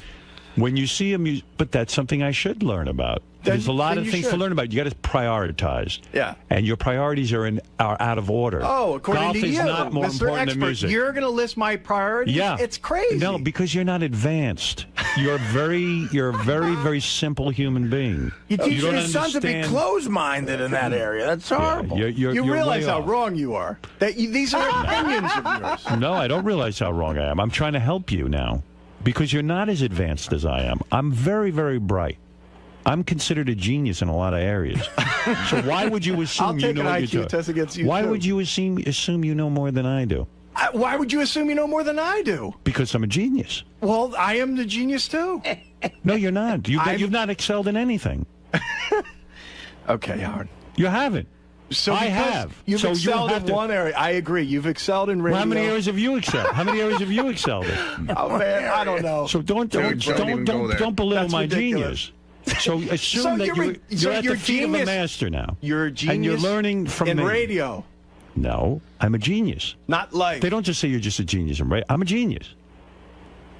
They didn't walk around. Einstein's a genius only in math. He's a genius. When you're a genius, it's like being a doctor. You're a doctor, you're a doctor. You're a genius, you're a genius. I'm a genius. Not many people are. Well, I happen to be a genius. Who in this room do you think you're smarter than? Listed. Everyone. I think he thinks he's smarter than everyone. He's like you think you're smarter than everyone in here? Sure. Oh, boy. Listen, I don't think you're stupid. I'm just saying. I'm done trying to help you. I'm done trying to help you. It's ridiculous. Scott, I'm done trying. I certainly am smart. Benjy might be up there. Scott, I'm done trying to help you. I'm officially announcing now others can help you if they want to. All right, good. I don't need any help. I don't want any help. It's a lost cause. How many people would love to have an audience with me where I concentrate on their problems and their areas where they need improvement? Many. Well, and I've given this to you, but this gift is no longer available to you. I've tried. You're on your own I can help you, though, if you'd like. That's okay. I don't need it. I'm evolved. You can leave. Thank you. All right. I mean, if your son came to you I and think said, the I only want way to he's play going to the help guitar... you if he removes half your brain. That's We're how he can done. help. All It's right, done. okay. I mean, I just got, if your son wants to play the guitar, you're not going to say, that's great? I said, sure, I'll sign him up tomorrow for lessons. That's not the point. All right, thank you. The point was, am I going to Thank say, you need to go play guitar to be a better person? No, that's not going to come from me. No, you don't say to be a better person. That's what this is all about. No, you're saying you're planning on giving your son life lessons and advice. Yes. One of the things you should offer to him is music lessons because it's important. You know, understanding music. I'll give you an example why music theory is important. My dad, the reason he was hung up on it, my dad decided to become a recording engineer. And as a recording engineer, he worked on many commercials. His partner, who had a musical background and could play piano and sing, actually, he became a very valuable recording engineer because whoever came in wanted a guy, they wanted to work with a fellow musician. He understood music and how to cut on the beat and all this stuff. It made him a better engineer. All right. My father said, if I had this piece of education, if I had this information, not that he was in music, but understanding music theory would have given him the language to be a better recording engineer. And so he recognized... Well, of course. That's why my daughter's fluent in Spanish. Now, when she went out to look for work, her job now, they pay her more money because she knows Spanish. She's invaluable to them. She's interpreting every 20 seconds. Only because she's a good kid. There's a lot of good kids out there, but she's got a skill. So what you try to do is, as a parent, to take the skills that are... golf's a skill, too. And it's good for business. You go out on the golf course. I would argue better for business than music is. There's something very important about an athletic background. But even more important is to give them the language of music and theory. Not that they're going to become the Beatles. Maybe they will. That's wonderful. And that's what I don't want. I'll tell you my frustration. You don't want you? No, I don't want them to think that they're going to be the Beatles and then waste their life, waste their education, that's delusional. waste their time. That's delusional. No, that's what happens. No, how many? Doesn't. Again, Listen, how many records I'll back give you there? an example. All those guys, I guarantee you, they don't have normal jobs. The late, and if they do, great they're Sam horrible. Kinison used to do this show. And Sam would come in, and Sam was a pretty good guitar player. Now, Sam is a stand-up comic. He would dabble in guitar. And there was nothing cooler when Sam would come in. He said to me, hey, why don't you go up on stage with me? We'll jam. Now, I can play basic guitar. I'm not any good. I wasn't as good as like Sam was. But I could get up and jam with him in this language. And it was terrific. And, even you want your sons to get laid. Howard, girls melt. When Fred, who is a complete, almost a sociopath, and not even able to communicate with human beings. If that's what's going to make a girl melt, sit down and play. He would sit down and play. He would sit down and play guitar. I saw beautiful women melt at his feet. It's ridiculous. There's a man who has tremendous problems. So there you go. And you're saying your hero, Richard Nixon, played brilliant piano before he trashed the country. He's not my hero. Reagan's my hero. Like, as a comedian, I would love to be able to write a funny song on guitar. He was a genius. That's the point. And, even you're a director. Howard, you're biased. You're a director. You're biased. You're an entertainer. No, well, listen, and that's why you're in show business. You're a director. If you understood music and music theory, when we have musicians in here, you'd be able to have a certain understanding of what you should be even filming. I agree. For that one little part. Yeah. It's a very important part of life. You know what? I'll use, to Pace's argument against him. Why did you invent the video caddy? Do you think the world was really waiting for another piece of useless junk? Yeah, that's a good point. See, that's just it. There's a perfect example that you don't play golf, so you don't understand how important a device like that I can go down to the U.S. Patent Office. I can find thousands, millions of patents of useless inventions. So were those people stupid, too, to try and follow a dream? They wasted their time. No, that's ridiculous. I'm using your argument with why you're against music. No, it's not a good point. You guys are all biased because you guys are entertainers. Of course, you like to play music. But you're not an inventor, so why invent? But I don't. I haven't put my life savings or my every minute of my day. Was your brother in a band? Is this what this is about? There's part of that. Did your brother have a band? And did it fail? Oh, was he jealous? Yeah, but it was just no, nothing to do with jealousy. Was he jealous? Yeah, I have a sister and a brother, very musically talented. It got them both nowhere. I know that for a fact. What about the satisfaction of knowing how to play? Well, what about the satisfaction of knowing how to? I don't know. Build a house out of cards. That's What's important the difference? I got there's a huge difference between a house of cards and learning to play music. It's a language. That statement makes you sound dumb. All right, I can hit a golf ball straight. What about that? You think playing a house of cards is as important as music? No, coward. Listen, you know what? I told you I'm a genius. I can't waste my time with you. You should learn how to play golf because you don't understand. Robin's right. Why is this continuing? Even Robin is saying. Shake your head, Robin. Go ahead. I didn't. Robin, who learns a useless thing every other day. Horseback riding, then car racing. What else you got? Say a word during this entire. No, she didn't. Stupid so why attack her? Why are you attacking Robin? Because I look at her with that face, and she's just back and forth with her head. You don't know what my face meant. Why are you interpreting I can read it. All right, listen. That was his face reading course that he never took. You have stolen 10 minutes of our life. Yes. Oh, wait. This is Cookie on the phone. This is Scott's dog. Cookie, go ahead. Finally, an intelligent conversation. See? Are you mad? Are you mad at Scott? Don't bark, Cookie. Shh. Shut up. No. Dog's saying it hates you. Actually, Scott is probably a math. Let me talk to Cookie. Cookie. No. See, she shut right up. Scott is actually a math genius. You ran a cocaine ring, I think, for a while, right? Yeah, a cocaine ring, Artie. Yeah, that's what it was. Oh, that's right. He isn't more intelligent than Cookie. I couldn't do that. Cookie, bark twice if you want me to rescue you and send you to Sam Simons. I've seen Sam's place in Malibu that he built for dogs. Can I have one? A lot of humans would love it. Go ahead, Fred. Talk to Cookie. Cookie. Bark twice if you think the video caddy is the most useless invention you've ever seen.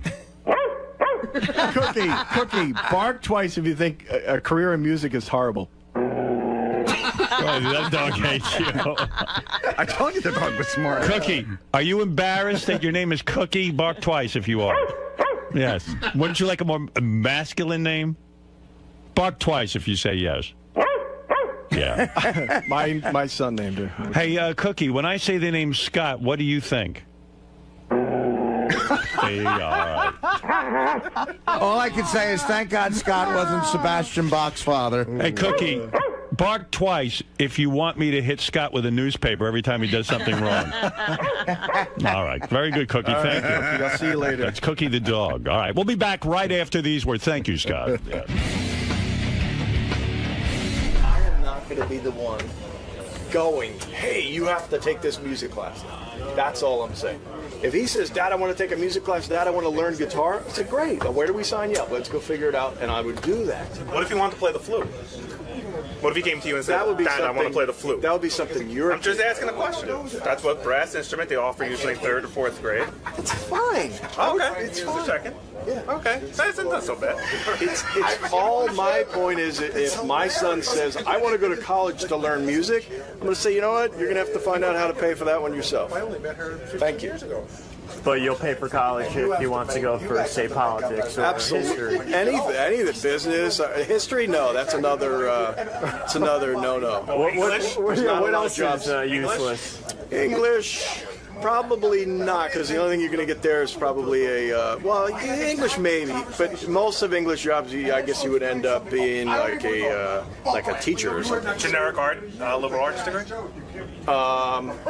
You can use English for anything. I wouldn't pay a lot of money. You can use history for anything. You can use anything for anything. No, in fact, most people who go to law school are political science majors, English majors, history majors. Exactly. Right. I wouldn't pay for law school. Because that's a whole nother... No. Why not? That's a great living, man. I have 2 male boys.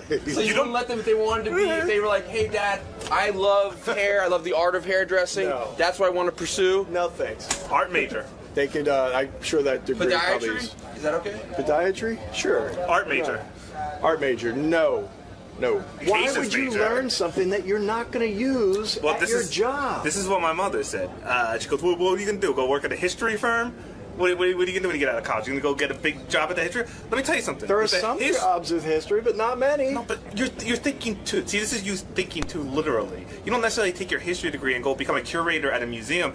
You use your intelligence and you can take it further. You can do anything you want with a history So you're major. saying in this job, which is a communications job, you don't use any of your communication skills you used at college? What if you had only taken history and then ended up in this job? Wouldn't you then be worse off at this job? Well, I can't possibly answer that. Well, I think I can. Yeah, of course. Of course you would. And if not, then your communication degree is worthless. It's not just history. You learn analytical thinking. You learn how to interpret facts, how to research, how to read. That's like me learning the golf program and deciding to be a musician. No! No! No! I'm sorry. You said building a house of cards. Oh, It's just but I obviously was trying to. Right, okay, well, that's what I said. It's a bad example. But the point is, horrible example. Tim's gonna faint. I know people in LA who moved to Getting Los woozy. Angeles to go to guitar school. Yeah. Fucking what a waste of time. They would sit there and fucking play, and they had a stage presence class. Why is it a waste of time? Because they don't make a career out of it? Yeah, right. It's a great hobby to have. This was their college. This was what they were. They were 22. This was what they were going to do as a career. Look, if my kid says, "Hey, Dad, I really want to play guitar," I'm going to say, "Let's go buy you one right now." Then, absolutely. But if it's up to me to go, "Hey, Kyle, you're not interested in music yet. Come on. I want you to start taking classes." What if he does that? What if he has some aptitude and wants to pursue it? What are you going to do? Like, at what point do you kill the dream? At the point where it starts getting in the way of what he needs for the rest of his life, his education. When he says to me, "I want to go to a music college," I go, "Work at it. Find your own way. I'm not paying for it." Oh, that is so. Who are you, Bing Crosby, for Christ's sakes? The point is, I would not support paying for something that I didn't feel was a smart decision. You're gonna let you're not going to let any of your past influences affect what your daughter might want to do. If she says, "I want to go, Dad, I want to put everything I've got into making a new type of a Barbie doll," are you going to say, "Okay, let's go ahead"? I wouldn't do it blindly, but if she was good at it and she had the skills, and I would loan her the money to do it. I wouldn't give it to her, but I'd loan it to her. When Duke turns 18, your young son Duke turns 18. Kyle. Who's Duke? Duke's the dog who died. He's late, though. Oh, I'm sorry.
This is the best of the wrap-up show. A recap and behind-the-scenes look with John High and Gary 𝗏𝗏. The best of the wrap-up show begins now. All right. On Monday's wrap-up show, we were talking about Tim and his stupid fucking diet and how he's not our friend anymore, man. He's gone. He left the world. He's somewhere else. Me and Richard decided he's gone. Check it out.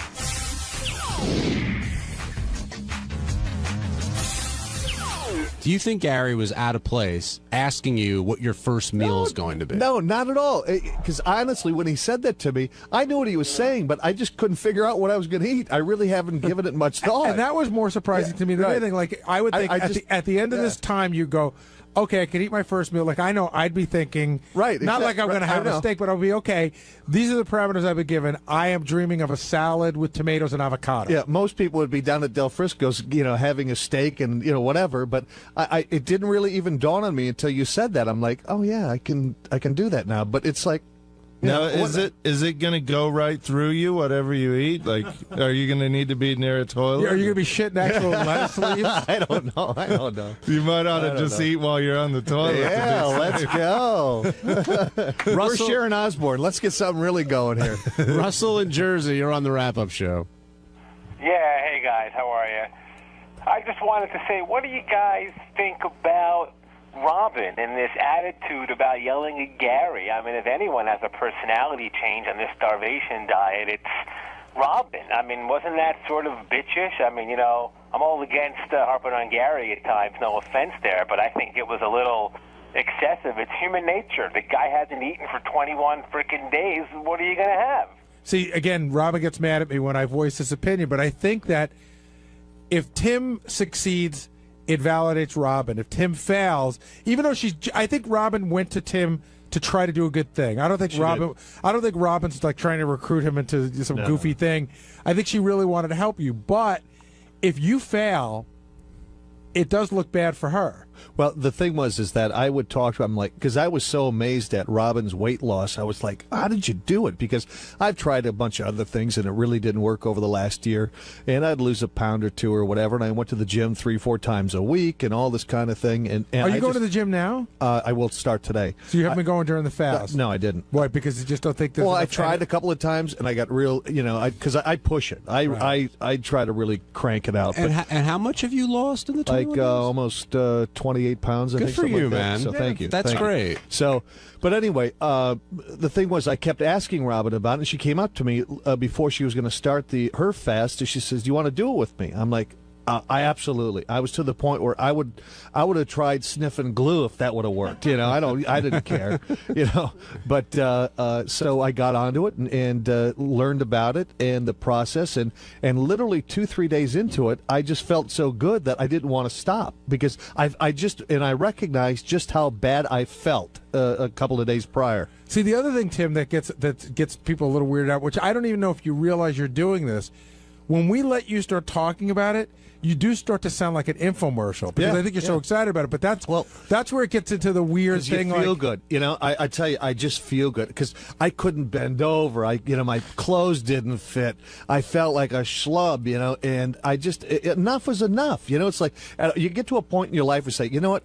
I'm tired of being a fat fuck. That's it. I'm done. Over. I'm totally 3 pounds away from that. Yeah. Well, no, you get to a point, and everybody does it on their own. You can't tell somebody or whatever. And I was tired of, all you guys busting my chops. You look like Rush Limbaugh or Howard's going, "Oh, you're fat," and this and that. And I thought, you know what? Enough's enough. I'm going to do something about it. And in my mind, the trigger finally tripped. And also, there's an opportunity for someone to teach me something. And if I would have did it for 3 days and didn't like it, I would have stopped. But you know what? I just felt so much better. I was so motivated by how I felt and the cause and effect of this program. I need instant gratification. I stand in front of a microwave and yell, "Hurry up!" So I saw, pounds going off, like literally 5 pounds within the first, 2 days, 3 days. What you're saying, Tim, is when you go downstairs at Christmas, you want to make sure the presents are under That's the right, tree. too. I want that, too. Tim, we've got somebody on the phone for you. Ronnie Munn, you're on the wrap-up show. Oh, horseshit. What's your problem? Congratulations, first of all, Tim, on your weight loss. Yes, sir. And congratulations for throwing all your friends away. What do you mean, Ronnie? Well, the guy. Ever since this guy went on this diet, I agree with Richard, man. He's like glazed over. We don't even know who he is anymore. Well, you should be happy the fact that I'm trying to get healthy, so when we do go out, we can really ramp it up. You're so done with us. We see it. Stop. Me and Richard, we talked about it this morning. You're done, man. All right, we'll make a date. Nah, we don't want any dates because you don't keep your dates. See, that's the whole thing. We're complimenting you, Tim. You are such a fun guy to just go out with and go to a bar. But I understand you're getting healthy, and I would never want you to go off your diet just for us. But it is fun to hang out with you. Yeah, we'll be there. Believe me, Ronnie. You think we'll have a front row seat? Richard, he won't be there. Believe me. Well, we'll be there. I'm hoping. Yes. When I tell you, I'll make you a promise. Ronnie, you think Tim's a different guy? Definitely. He's definitely a different guy. How so? Dude, I'm telling you, man. He's different. He's totally different. Well, Tim, here's a question for you, Tim. Is alcohol... He doesn't want to hang out with his friends anymore. Well, hold on a second, Ronnie. Hold on a second, Ronnie. So, Tim, now you're back, to regular stuff. Is alcohol part of the process? Are you allowed to not... I'll have a few drinks here. I'm not. I don't drink a lot. I don't drink during the week, but on the weekends when I go out, I'm not. So if Ronnie said to you when you're back on eating what you are now, if Ronnie said, "Let's go to Rick's tonight," because there shouldn't really be any food temptations there. It doesn't. I'll eat. I just know more about food, and I understand it now, and I understand how I got to where I got because I was addicted to it, and I'm not. I have more control. I just have more control. Is there certain types of alcohol that you can have now, or do you have to be careful? I prefer pure grain alcohol, and you just start smoking pot. Tim, will you eat salt? Not really. No. I don't think. I never was a salt fan. Either. I really wasn't. I really wasn't. Tim. I never really was. So what did you put on your steak and fries? Pepper. You can ask anybody here that's eaten with me. No, it's true. Tim told me when he was a little kid, his mom said, "What would you rather, salt or pepper?" If you'd only had one. Yeah, I had. And he said pepper. So the salt thing isn't symptomatic of. No, ask anybody here. I'm a pepperaholic. Yeah. All right. All right. Thanks, Ronnie. Yeah, make sure everybody listens to Tim on the radio tonight. Thanks, Ronnie. All right, let's go to Jerry on Long Island. Jerry, you're on the wrap-up show. Hey, what's up, guys? How's everybody doing today? What's Good. up, Gary? What's up, man? No, I'm not. Got the reason right over here why Robin's so pissed. It's definitely because the old saying, the truth hurts. You hit the nail on the head a couple of times in the past couple of shows, especially when you told her basically when she gets all defensive about when you guys are asking her questions and she plays she yeses you to that or I don't know anything or whatever. I think it all piles up and she's channeling her anger the wrong way, definitely. Well, if you're saying that I've called her out a couple of times, we all call each other out on everything. She calls me out, I call her out, Robin calls her out. Fred goes back and forth. I mean, nobody gets away with anything in this place. That's right. No stones unturned. I totally agree. 100%. I'm a hardcore listener. I agree. I'm just saying that there comes a time where I think she tries to play it off like it doesn't bother her, and I think certain things do bother her a little bit more so, and, she's been on the show forever, but I think she tries to play it off like nothing bothers her, but then certain things leak out, and she can't hide it so much. You know what I'm saying? I think it bothers her that I goof on the diet, and I'm not doing it to hurt Robin. I'm just not a big believer in it, but Robin looks at me like I'm the one who doesn't understand, which is fine. She's got her opinion. I don't see the light, and that's fine. I mean, clearly, my weight shows I don't see the light. Well, you're a naysayer in a way. Right, but it's okay to have it. Listen, everyone's got to have naysayers, or else the world will just be too perfect. Ronnie in the Bronx, you're on the wrap-up show. Hey, what's up? Hey, Ronnie. All right, listen to me. Gary, you need to go on this diet because I get so disturbed watching Howard TV. You're so out of shape. You're repulsive. True. Instead of being against him and worrying about what he's going to eat, why don't you go on the same fucking thing? The same fast that he went on. Because I can't. Ronnie, do you think you could not eat for 21 days? Listen to me. I'm asking you a question. You're asking me to do something. I'm asking you, could you do it? If I look like that, yes. So on Tuesday's wrap-up show, me and John High talked about Florida and making it rain or snow, whatever, the money and the chicks bouncing their asses, and you throw the money at the chicks with the asses, and how much I love big asses, and enjoy.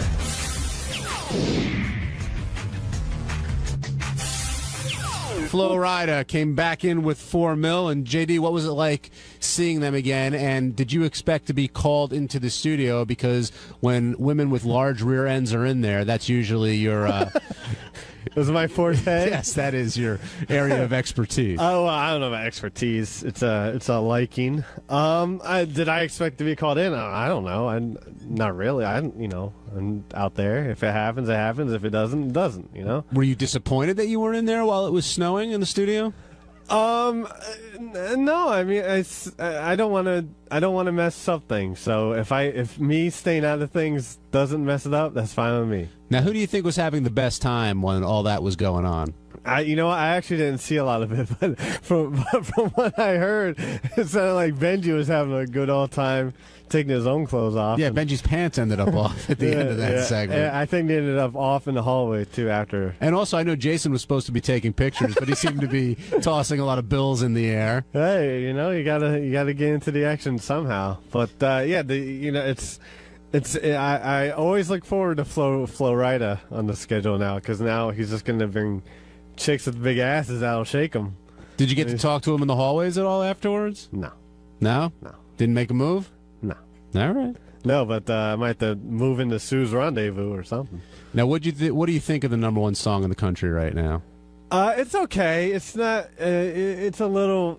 I can take it and leave it. Take it or leave it. Not your forte? Forte. I don't know if I have a forte music wise. No. It's just not. It's good. It's okay. It's just it's not something I would probably listen to over and over and over. Did you ever get in touch with the girl from last time? I know she was into you. You were hanging for a little while on the show. What? On the show? On the show? No, she actually wasn't into me. She wouldn't even let me touch her ass, unless it was covered or something. Well, did you try to get in touch with her? I tried to look for her, and how did you try to look for her? Through various websites and Google searches and MySpace searches and whatever else was around, and somehow I can't remember if I found her or if she found me or something. I don't know, but we did get in touch. And what happened? Nothing, just a lot of texting and stuff. She invited me to apparently she was having like 3 birthday parties at like 3 different places or something, and the one that was on like a Thursday or Friday that I could go to, I wasn't in town. So, but what are you gonna do? And that was that. I know you were a big fan of hers. We still talk a little bit. We haven't texted or anything lately. But who knows? She's got a million guys, I'm sure, after her, a bunch of rap guys. So what are you gonna do? Well, so if you get texted or messaged, you're not gonna respond? No, I respond. Dude, what am I, stupid? No. No, but yeah. What did you think of Howard's reaction? I don't know. What else do you want? There's nothing's happened. I just want you to answer the question. I am. You just give me weird looks. I'm not giving you a weird look. I'm waiting to see if you're done talking. Yeah, okay. Okay. Do you want me to say done every time? No, I don't want you to say done, but I'm just waiting. It looks like you're still, forming a thought. So I don't want I'm always forming thoughts. Well, I don't want to interrupt. Not interrupting anything. All right. Did you think Howard was envious of Flo Rida's workout? The guy works out 15 minutes, and Howard's like, "What am I busting my ass?" I don't know about the actual workout, but the actual workout result, I'm sure he was a little jealous. I mean, who doesn't want to look all pumped up and stuff? What'd you think of 𝗻𝗵 today? He was okay. He just seemed to be the money carrier, carrier of the money. Now they walked in with like sacks of money, literally sacks of money, and I think Artie pocketed some of it to see if anybody would notice, and then at the end, of course, he gave it back. Yeah. But they come in with and they do their thing, and they always put on a good show. Flo Rida said also that where the money is, though, in music isn't really in the downloads and the records. It's the other stuff. It's the touring, the merchandise, and the bar mitzvah. And he said he got $100,000 to play a bar mitzvah. Well, yeah. I mean, you see these My Super Sweet 16. If your kid likes someone enough and your parents can pay, they'll have you at their party. Now let's talk about the girls that he brought along. What did you think of them? How would you best describe them? very lovely ladies with big ass. Well, one had a really big ass. The other ass was good. So, more normal, but the other one was just out there. Can an ass be too big for you? Yeah. I've seen some extremely large asses, and But you set limits. Yeah, of course. All right, let's go to the phones.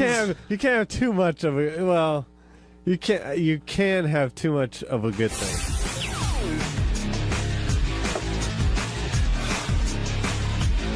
On Wednesday's wrap-up show, I talked about, God rest his soul, 𝗦𝗵cie𝘄. He just passed away. It's rough, man. It's rough. A living thing, and it's sad. It's sad to talk about. And I just, God bless his soul in heaven right now, and fishy heaven is 𝗦𝗵cie𝘄, and just say a prayer for him if you could. It's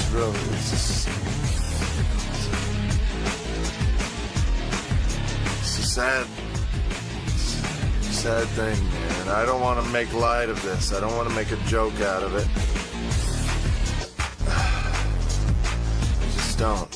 So let's not make a mockery of this. And I don't want Chris, who's filming this, to fucking laugh either, so I'd rather you not do that. So here it is.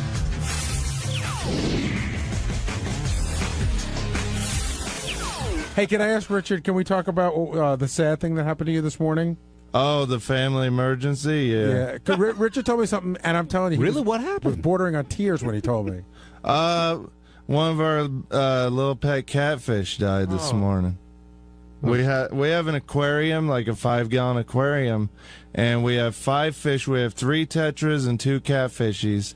And one of them passed away. I'm like really freaking out and bummed out. How old was she? It was a couple months old. You become attached to them. They're like any kind of pet. I was saying to Richard, how do you become attached to a fish?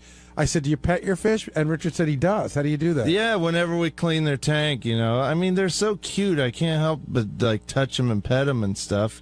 And we took, even last night, which is why it's so sad, we were freaking out because this catfish had a little growth on his mouth, and we looked it up and saw that it's a disease that fish can get in a fish tank. So I took him out of the tank. I petted him. I told him it was going to be okay. And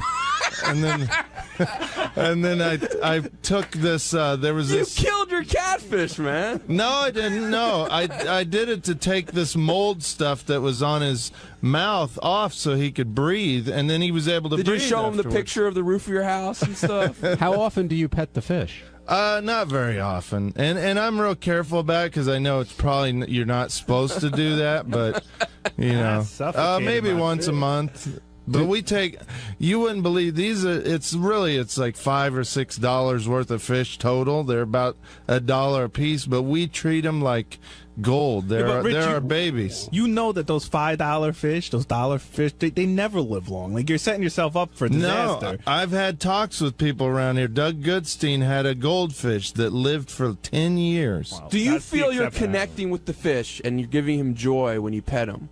Yeah, I like to think that, but it's probably not to them. And it's out of the water when you pet them?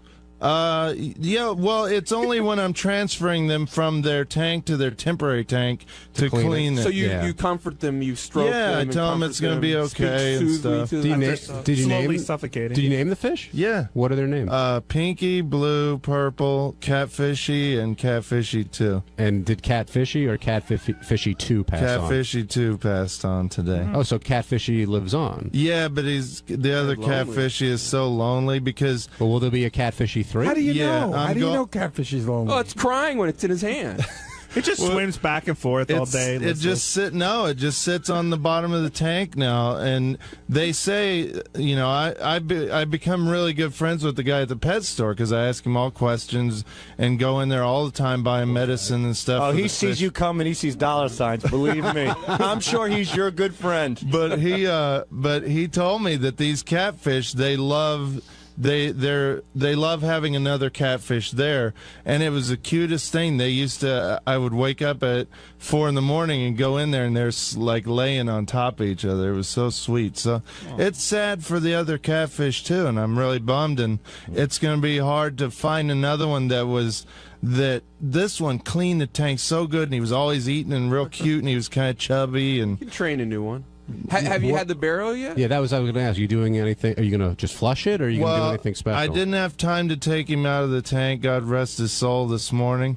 But my girlfriend's saving him, and we're going to have a funeral when I get home. I mean, you guys think we're joking. Richard's really torn up about this. Yeah, I'm bummed. You know, it's sad because you become attached to things, and like you look in the tank and they recognize you, and it's sad, man. I'm like bummed. How do they recognize you? Well, basically because they just want fed, but I put my face up to the tank and they all come right up to my face. Do any of the fish, like, are any of them more shy, like kind of don't play as well as the other ones Purple is, yeah, Purple's kind of a loner, but the rest of them they're so cute. And my girlfriend read some article the other day online about how you can teach your goldfish to do tricks, so we're going to try and teach them to do tricks. Richard also cried when Cotton Hill, a guest star on the King of the Hill cartoon, died. Right. Yeah. I mean, it's sad, but this is a living thing, and it's so sad. Any living thing that dies is sad. And on your birthday, too. I know. It was such a bummer. I went in, and he was laying upside down. You sure he wasn't playing an April Fool's joke, Garden? No. Maybe he taught himself how to, play dead. Well, he did a damn good job if he did, because he turned white, too, so I don't know how he could make himself do that. What do you feed the fish? Just fish food, the little, flakes. And I actually had to order them special flakes off eBay because sure you did. We bought this new kind of food, and it grew mold in our tank, and that's why I think this catfish, he died. So I'm kind of pissed at this other kind of food. See, it's funny that catfish need special food because catfish are they're bottom dwellers. They'll eat any crap you give them. Well, that's what the guy at the pet store said, but meanwhile, this food, they were not